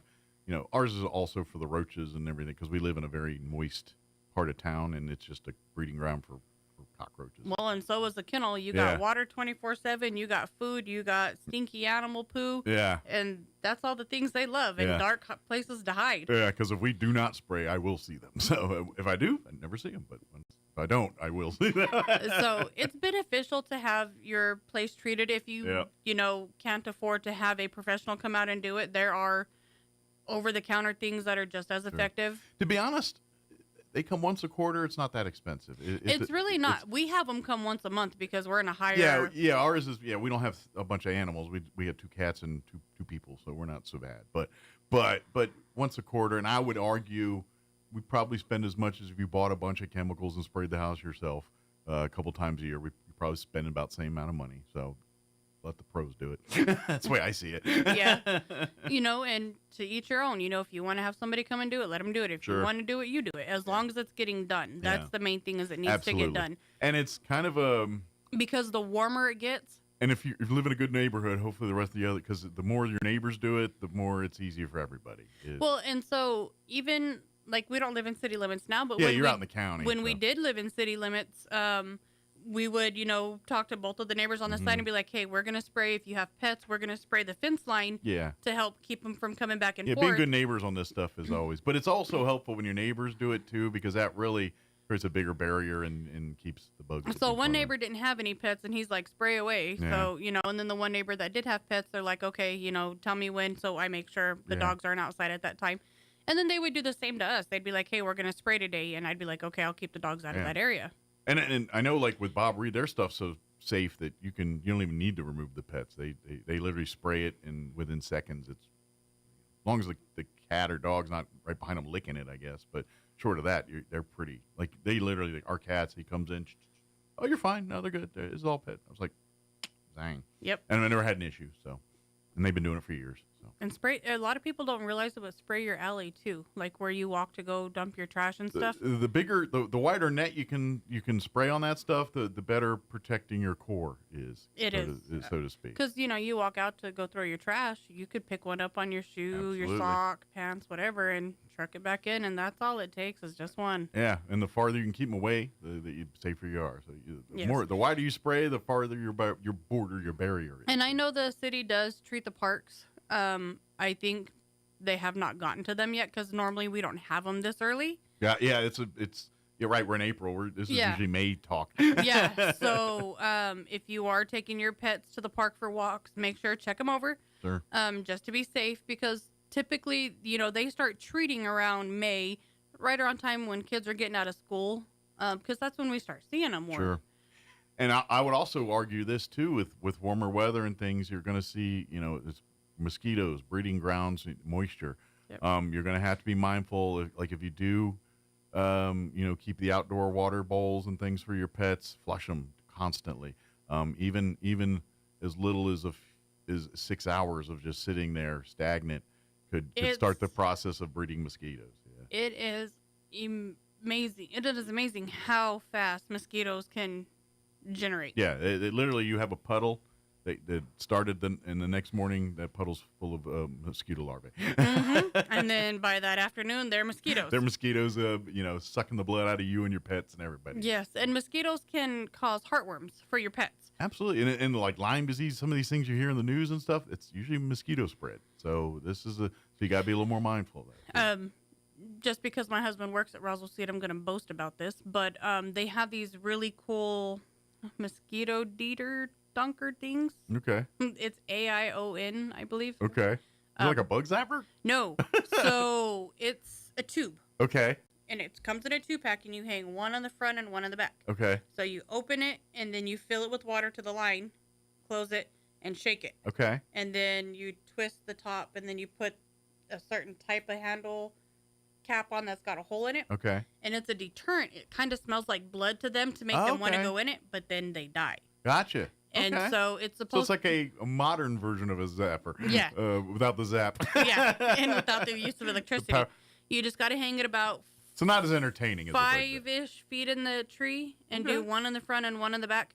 He got them last year, and we tried them at home, and we're in the county, so there's always water everywhere because we got farmers around us. Mm-hmm. But it did reduce the amount of mosquitoes we were dealing with. Good. By about 60%. Nice. So if you're in the city limits, it might reduce them to about 90 to 100%. Yeah, probably do you real well. And they also sell a fly one too that was pretty decent that we used. And me personally, I don't know about everyone else, but when you buy those you go to like any store and they sell those bucket citronella candles that you like sit on your table. I mean, that's great it's horrible for the whole yard, but if you're just sitting like on a patio with that thing on the table, those do work pretty well as far as keeping mosquitoes I have seen alone. so many fun DIYs with coffee and lemon juice and lavender and citronella. Mm-hmm. I want to do one this year, but to me, I feel it's like the version of alcohol abuse for coffee to just waste coffee and get cheap burn coffee. it. Even then, Don't get the high end stuff. Get the whatever the. I don't know what's below Sanka. I don't know what do they got nowadays. I have no idea. I don't know coffee drink. You get like coffee ground. Yeah. You can even get the instant coffee ground, and there you go. put it in a thing, and like you put a little bit of lighter fluid on it with the citronella oil and the lavender. I think it's lavender oil or something, and you light it on fire, and it creates a candle-like substance. So it's like a burning coffee lavender smell. Yeah. It probably doesn't smell very good. I'm about to say that, Videos don't have smell-o-rama yet, so. But there's a certain sect of people they would probably find that delightful. Ooh, burning coffee and lavender probably smells great to them. I love the smell of coffee, yes. I love the smell of lavender. Do I want them together? Well, Probably like some people not. like gasoline smell or something. I am that person. Yeah, see, I'm just feeling. You don't knock it till you try it. You may be like, I am that person. Kind of pleasing smell. Lighter fluid. Yeah. The Zippo fluid. Butane. I love those smells. Not inside my house. But Right. I love those smells. I'm not gonna lie. I kind of miss the old school book of matches. Oh. Like when you get at the convenience store, that smell. I mean, I kind of dig it. It's a nostalgic smell to me.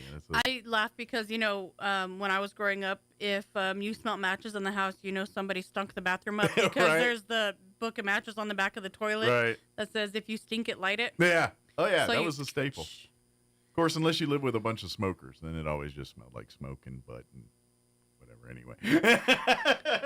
But yeah, matches. I love the I grew smell up of matches. I grew up with my grandmother and my parents. Yeah, it was so much smoke. For cats, we have 3. So we have Lee, the big giganto kitty. Then we have Milo, who's a little bit smaller. Yeah. And then we have Gigi. Okay. And she's the Russian blue who picks her people. Nice. So if She's not antisocial, but she's more She'll tolerate you, but if she really likes you, she loves you. Got you. So she's kind of like a tortoise. So you got a vibe with her. She does. Okay. But those are, I'm just saying, as an owner of a tortoiseshell, if you connect with a cat like that, you got a friend for life. And it's weird because she's a Russian blue. She's not even a tortoiseshell. It's interesting. But it's I mean, and I'll tell you right now, that cat, and I know it's part, but where that thing will fight tooth and nail to the death, I can easily, or my wife can easily walk in and just, I've time and time again with veterinarians, and I literally, you're not going to be able to get her in there. And they're like, oh, would be. And then sure enough, 10 minutes later, can you come back? And then literally, Kim and I pick her up, she sees us, and we drop her right in. You're going to get that kind of relationship with that cat. Yep. You're going to get the vet calling, can you come and pick up your spawn of Satan? Yeah. Dogs, we have plenty. Yeah. They always do. Yeah, they're always big, little, medium, all of the above. All flavors. Yeah, pretty much. With 3 cats all right now. sizes. Good deal. I'm kind of glad this is always hard to say because usually we're so crazy overpopulated with cats and everything. Dogs are the same. So it's great to see there's only 3. I mean, is there more in quarantine? Yes. A bunch of quarantine. And I have some kittens that are in a semi-foster because they're not big enough. They're still nursing on mom. Gotcha. So once they're weaned from mom, they're going to bring them in. Mom's not kennel savvy and friendly, so they're going to keep mom. Okay. Because mom does not like the indoors. So we got a kitten brigade coming here in probably a couple weeks. Yeah, they're 5 weeks now, so I should be seeing them in a week or so. Okay, and then by that time they should be weight heavy enough to be adoptable, right? They normally reach weight about 8 to 10 weeks. Okay. We got to do their vaccinations so they're about too. 3 weeks out from adoption, maybe a month out from adoption. So, okay. And we got we'll start their vaccinations once they enter the shelter. Okay. Just because they got to be at least 6 weeks. What kind of kitties are these? I know that they are all short hair. Okay. And there's 3 now because 2 of them. Do they know the daddy? No. Okay. Mama was a wanderer. This is why you have your pets spayed and neutered. That's why we preach this and sing this to the highest of mountains. And we still have our low-income voucher program. Sure. If you need help, come out, reach out. And you know what? If the Humane Society can't help you directly, odds are they can probably put you in touch with a few others that might be able to do so. From what I'm aware of, Animal Control still has their vouchers going on. Okay. And then there's also the Call Spay Neuter Clinic. Yeah. And then there's certain, churches offer things from time to time. Mm-hmm. And so, keep your ear to the ground. There's always stuff going on.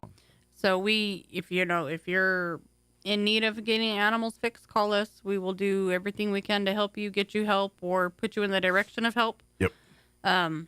We've got to get a control over the population. Well, I could probably have about 150 cats if I wanted them. Yeah. However, feral cats don't do so well in shelters, and a lot of people, when they want to adopt a cat, they want to pet the cat and love the cat, not be scared of the cat. Yes. So we don't take in feral cats. No. If you are somebody that is looking for barn cats, call us, give us your information. We can point you in a direction. Because we do have people that call and say, hey, we need barn cats, and they will take them. And so if you've got a huge population of feral cats in your area and you want to reduce it down some, get some of them fixed and take some to different locations, we can help you with that too. Be careful sometimes because there's a song I remember from Scouts as a kid. But the cat came back the very next day. Yes. And both those cats they're like that. There's stories where they move and the next thing you know the bat is back a week or 2 later at that spot. So they're territorial. They are. That's why feral cats are so hard to wrangle. But if you can kind of, if you can make the headway and kind of break that mindset on there, but it's just because that's how they've survived. But the majority of the people that are looking for feral cats are out in the county and a good distance away where they're not coming back. No, and the people that call us that are looking for feral cats, they have a setup to where they have them quarantined in an area to where they get used to the area. They realize, there's food here, there's water here, make this your new home before they let them wander the barn. Yeah, makes sense. Because they want them to stay there. They want them to do... It's a different training regime, but a training regime nonetheless. It is. It's, as a pet, yeah. Makes sense. Yeah. See, this is where I never lived that life, country life, not that life. Not like, I'm adjacent to it, but I never lived like that. that. I've always He's lived. only lived on the skirts. Yeah, I get all my milk from the store like everybody else. I still get my milk from the store. I don't go fresh to the source. I'd like to get my eggs, but I don't have enough egg connections. Yes, you do. You just don't know you do. I haven't tapped into them. No, well, yes, you do. You just don't know you do. Thrift store, they've got a ton of comforters. This is probably a good time of year because, like you said, spring cleaning means people are emptying out storage units and things. So I'm going to take a stab that your donations are usually a little up this time of year. So. They are, and we do tell everybody, if it is larger items, please call ahead. Sure. So that way we can make sure that we have adequate room for them because some things, just don't fit in small places. Absolutely. And when you come in with a lovely living room set, we really, really are so thankful and want to use it. But sometimes we can't fit the entire living room set in the storage facility, right? No. And so this week into, I think today, tomorrow, and Saturday are going to be the last of the Easter sales. Okay. So every day they're going to do something different. All right. And when you walk in on the whiteboard, it's going to be written on the whiteboard. So I think it's like 75% off, like plastic eggs or baskets or grass one day. All the stuff that you spend way too much money that you use once and throw in the trash, go buy it at the thrift store for 1/10 of the price of what you paid for it new. Yep. And then you can donate it back or throw it in the trash afterwards like you were going to do anyway. Yeah. They have 2 dryers. So if you are in need of a dryer, we got 2 of them. And a backup in case that one's gone. Right. You're like, let me just buy both. I'm going to have one over here and one over there. The Noah's Ark of dryers. Miscellaneous kitchen attachments, accessories, microwaves, toasters. Yeah. You know what? If you're looking for them. kitchen appliances, go there first before you walk into any big box store for something new. If you're looking for something like a blender or a microwave or a coffee maker. They had 2 Keurigs a couple weeks ago. Yeah, I mean, that's what I'm saying. That you get it there, and I know you ain't walking out of the door with a Keurig under $100 nowadays. Nope. And so you want a Keurig at the price of a $10 Mr. Coffee. Come on down to the thrift store. Yeah. They have a lot of clothes. Seasons are changing, so they have all clothes out right now. Good deal. So you can go get sweaters, you can get shorts, you can get swimsuits, you can get probably a good time to if you're like thinking, my winter coat was kind of peaked this year. Now you can probably get it real cheap, get it in, you can put it in the closet, and then it'll be ready for next winter. Right. Other or if you've got kids that grow very fastly and they grow out of their get clothes. a size or too big. Yep. And go grab some extra clothes that are a little bit too big so that way as they're growing, you have stuff for them to grow into. Absolutely. Yeah. They've got shoes. For people who have shoe fetishes, come and shop because satisfy that without breaking the bank. Yeah. They've got shoes like just rows and rows and rows. And we have more shoes than Foot Locker. And I'm going to take a stab. Most of them worn once or never. Yep. Especially in the women's shoes. A ton of kid shoes. Yeah. So baby shoes are always the cutest thing in the world. But I saw a pair of baby Crocs. I'm not a Croc fan, but I saw a pair of baby Crocs and I was like, oh my God, those are the cutest. And then a little pair of baby Hey Dudes. Yeah. I was like, somebody spent a lot of money for that baby to wear those shoes for like those, 4 days. But it does kind of, like I've seen the Nikes, like the little Jordans that size. And I'm like, I appreciate what you're doing here, but man, talk about useless waste of money. Because that kid literally maybe wear those once. We bought Henry, the nephew, for his birthday, some red Chucks. Yeah. But they weren't very expensive. But they're Chucks, yeah. But when you're dropping $100 on a pair of baby shoes, I mean, come on, man, that's crazy. $15. Yeah. And they're cute. And he's got 2 colors. He's got red and he's got black. All right, now I might sound old-fashioned or out. Is it still like a thing that people bronze baby shoes? Like I remember as a kid. I just said after he outgrew them, I wanted to set back so I could hang them from my rearview mirror. I just remember as a kid, a lot of people had like a plaque, and then they would like dip them in some kind of bronze and then mount them to a plaque, or not sometimes. But I've seen them both ways. That was kind of like an heirloom of your children. No clue. All I know is I just want them for my rearview mirror because they're cute. Yeah. But that's and the they're thing. Like that big. Oh yeah, they look like keychains. They do. Matter of fact, there's 2 keychains right there. Well, we got him a black pair and a red pair, and I was like, just after he outgrows them, we'll just take the shoelaces and tie a black and a red together and hang it from the rearview mirror. That's pretty cool. And then, just dip like little potpourri stuff in there for car freshener. There you go. I like it. Repurposing stuff. That's cool. Yeah. See, and that's what the thrift store is all about, is repurposing. Absolutely. So even if you don't have babies, get some baby shoes and find some things to do with the baby shoes. Make cute little car fresheners. Yeah. Or who knows? FYI, drop off some percentage of that because I created it. Yeah. Or like if you're doing a party. Yeah. You could do like little shot holders. Who can knock the shots out of the baby shoes? They have just so much stuff, and you never know what you're going to find there. Like from any given day, it could be from antiques. They still have that oak antique table. To $200 purses. Yeah. Thank you, Kim. They got it all. Yeah. Furniture, and especially if you're a collector of knickknacks and things, because like your Hummels and those things that people collect, they show up there too from time to time. I don't know if you get like Beanie Babies and stuff, but occasionally they do come in. The majority of the antiques that I've seen through lately have been all like glassware. Yeah. I got a question for you, because I know this is something that people covet. Like old Tupperware, like 70s Tupperware. Yes. Do you get that stuff coming in a lot? Like of the oranges and the avocados? Yes. And I laugh so hard when I see them. I'm like, oh, Grandma. But you know what? Those things are good. You cannot break them. They're the best things to put, even to this day. That's why they're around 30 years later, because they're still good. I remember a commercial, I don't remember how long it was, of Tupperware being set on top of a car and them driving and then it falling off and rolling and bouncing. Yeah. And they pulled over, they picked it up, everything was fine. It wasn't cracked, it wasn't broke. Legit Tupperware did that. Yes. Unlike the Napoleon Dynamite knockoff version where Yeah. dang it, and he runs over. Yeah. It just leaves.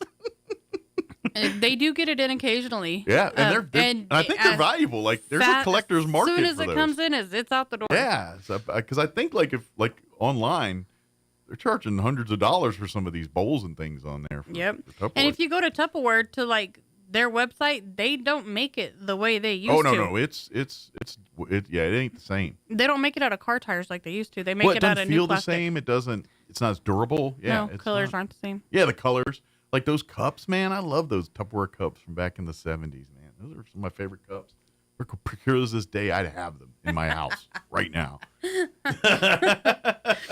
but if you, if there's something specifically that you do collect and, you want to say, hey, if something like this comes in, can you call me? Camille will do it. Absolutely. Yeah, be on the lookout. She does that all the time for folks. Mm-hmm. Yeah.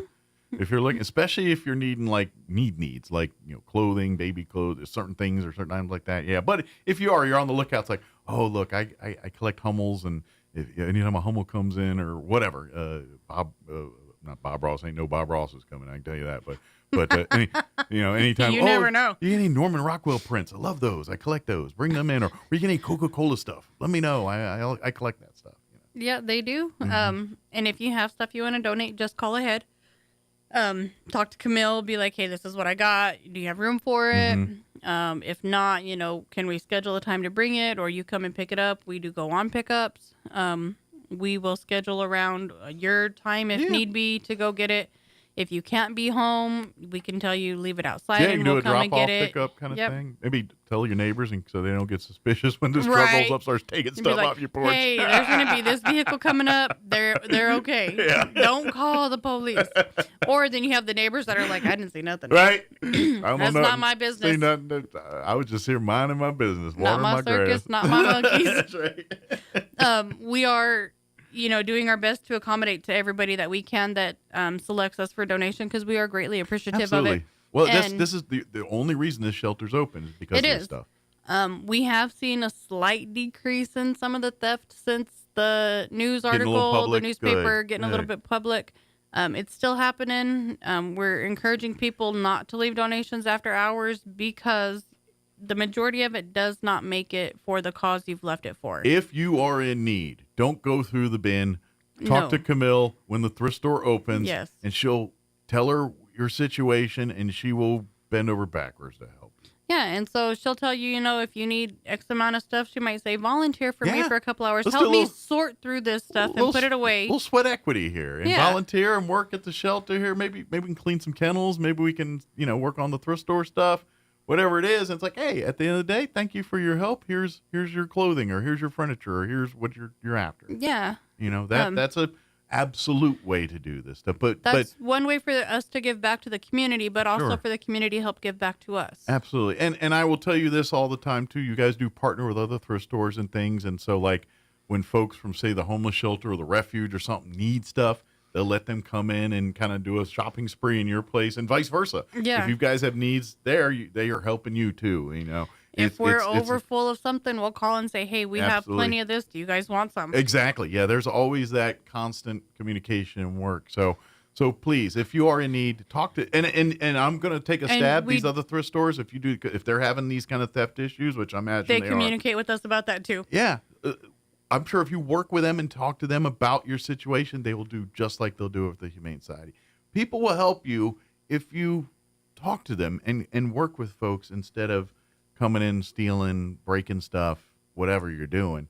I'm telling you, people have hearts. If you try to show a little humility, a little effort, a little reach out and say, look, I want to be a part of this. How can I help? In exchange, I need help. Yeah. And we're not going to judge you because you need help. We know everybody needs help from time to time. Well, I'm going to tell you right now, all the people that are volunteering at all these places, they ain't billionaires living and looking for stuff. These are people that just have passions for the thing that they're in. Right. For you guys, it's these animals. For the people at the refuge, it's for domestic violence victims and things like that. They're there because of those passions for those things. Half of them are probably I'll tell you right now, some of the brokest people I know are volunteers. And because anytime they give anything, they get it right back to somebody else, because that's the type of people. So the people you're kind of doing this from, you're really stealing from your own people. Pretty much. Is what you do. And I can guarantee every volunteer and everything, they can relate and be in your, because you know what? I'm going to take a stab. 90% of them have walked your shoes in some way, shape, or form. Just trying to. You're not alone in the world. Yes. There's a lot of people that are suffering from different issues and need different needs. Yep. And we are there to help the animals, but also, we're not anti-human, obviously. We all live in a community. We all got to do. coexist. We all got to get along. We got to live the best we can, and we help each other where we can, when we can, but at the same time, not abuse and take advantage of those that are just trying to do good. Right. Unfortunately, in the world of social media, in the world that we live in, where instant communication is and with that comes instant opinion and instant thoughts, and opinions and thoughts on basically what is one slice of the story, and that's the world we live in nowadays. And so I always say the best people are not the ones that run quick to judgment. Just let's help and let's see what we can do, and let's see what we can do to fix a problem instead of seeing what's causing a problem. Yes, we need to fix what causes problems, but we need to fix the immediate before we start saying, well, why does it keep doing this? And so that's the balance we got to do. So when you're sitting here robbing out of this or doing out of that you're doing nothing but hindering the immediate thing and not getting the gain that we're all trying to get. So go in there, talk with her, help, whatever whatever you can do or can't do. Talk to them and let them say, okay, well, let's work with you. Let's see if we can help you do this. Let's get you to a point where you're more self-sufficient on something, or what can we do to help get you towards that? So that's all it's about. And I guarantee every single volunteer has a server's heart, and and you come in there, talking about what you need, they're going to sympathize and empathize and want to see what they can do to help you do that. Yep. I promise you. They will, because that's why they're there. Volunteers aren't in there because they're looking for some. I'm telling you, there ain't nobody in the Humane Society or nobody at the refuge or nobody in there looking for glory in those in those back. I'm just telling you right now. Nope. No one at Harvest Ministries out there looking for this will be my platform for celebrity. Right. No one's looking for that. No, they're just kindly to give back. Yeah. Not a lot of narcissists volunteering at these places. That's all I'm saying. Agreed. Sorry, I got it on the soapbox before I go. Is there anything else we need to mention here? The shelter and the thrift store will be closed the Saturday, April 19th before Easter. Okay, so not this Saturday, but next Saturday. Yep. Yes, that in between Good Friday and Easter Sunday, that Saturday. Yep. Very good. That one. For the Easter weekend, I'm going to assume, for the holiday there. But we're normally very, very slow anyways, and so a lot of people wanted to go out of town. Yeah. So. But you know what? Just look at it this way. The next New Stuff Wednesday will be that much bigger and bolder. Oh, God. Because it's an extra day. Yes.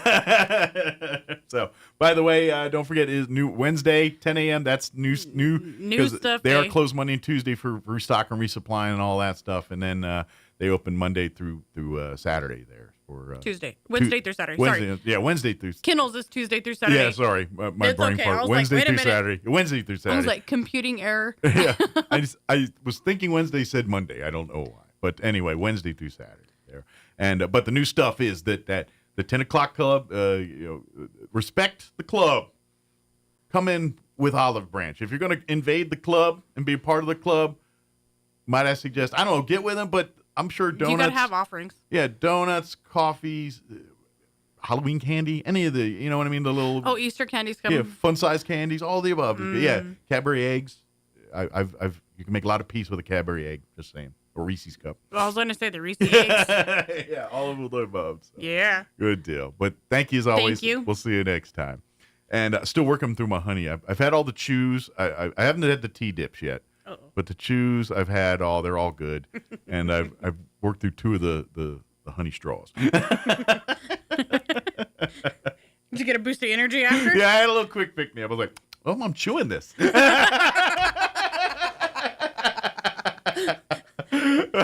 All right, 9:58, quick break before they kick me off the radio. Don't go away.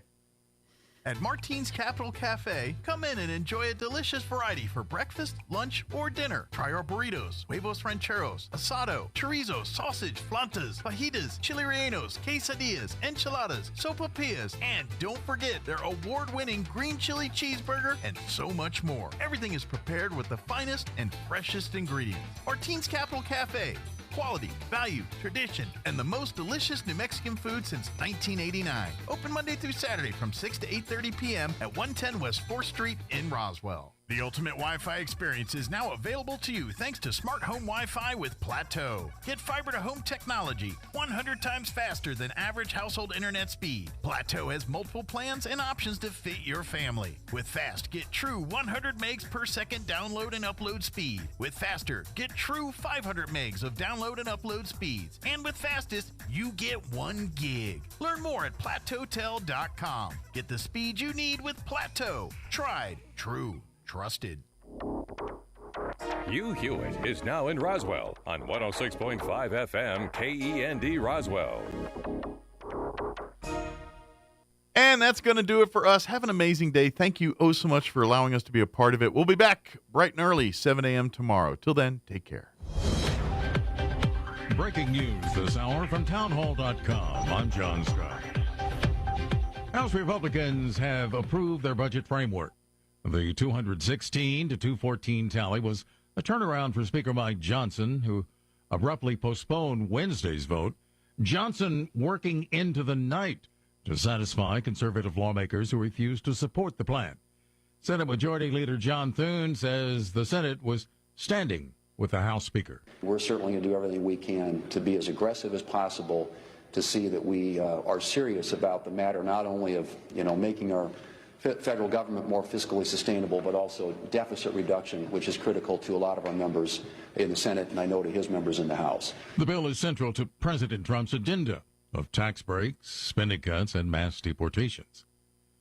Inflation declined last month. Consumer prices rose just 2.4% in March from a year earlier. That's according to the Labor Department. That's down from 2.8% in February. Also at townhall.com, the House passing legislation mostly along party lines that limits the authority of federal district judges to issue nationwide orders as Republicans react to several court rulings against the Trump administration. Correspondent Bernie Bennett. The bill passed by a vote of 219 to 213. It limits the scope of injunctive relief ordered by a district judge to those parties before the court rather than applying the relief nationally. But the bill is unlikely to advance through the Senate, where at least some Democratic support would be needed. Democrats said that Trump's reliance on executive orders to enact his agenda and purposefully sidestep Congress are part of why the courts have weighed in more frequently against President Trump. California Republican Darrell Issa, who sponsored the bill, said it will deter forum shopping by groups that seek out a sympathetic district court judge most likely to block a president's actions. Bernie Bennett in Washington. More on these stories at townhall.com. Don't settle for less. Your dog deserves the best. That's why we created Dr. Fido's, a plant-based dog food topper packed with 40 ingredients made with whole foods from carrots to bananas. And the best part? No cooking, no chopping, just stir it into their food. Go to drfidos.com and subscribe today and save $20 a month. Vet developed, dog trusted. This is the human-grade dog food topper that gives you peace of mind. Dogs can't write 5-star reviews, but their owners have. I've always thought that dog food seems like a little bland, and so this helps give it a little bit of flavor, just something interesting for them, and yeah, they really love it. So yeah, I would definitely recommend it. Go to drfidos.com and subscribe to save $20 each month. That's drphytos.com.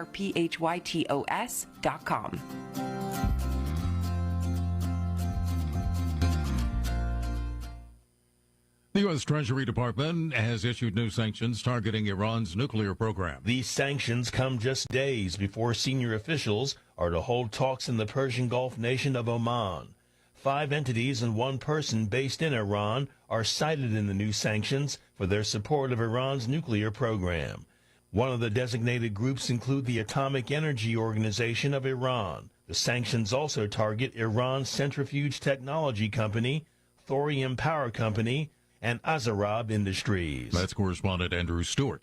The announcement comes after President Trump said earlier this week he was dispatching senior envoys to hold direct nuclear talks with Iran.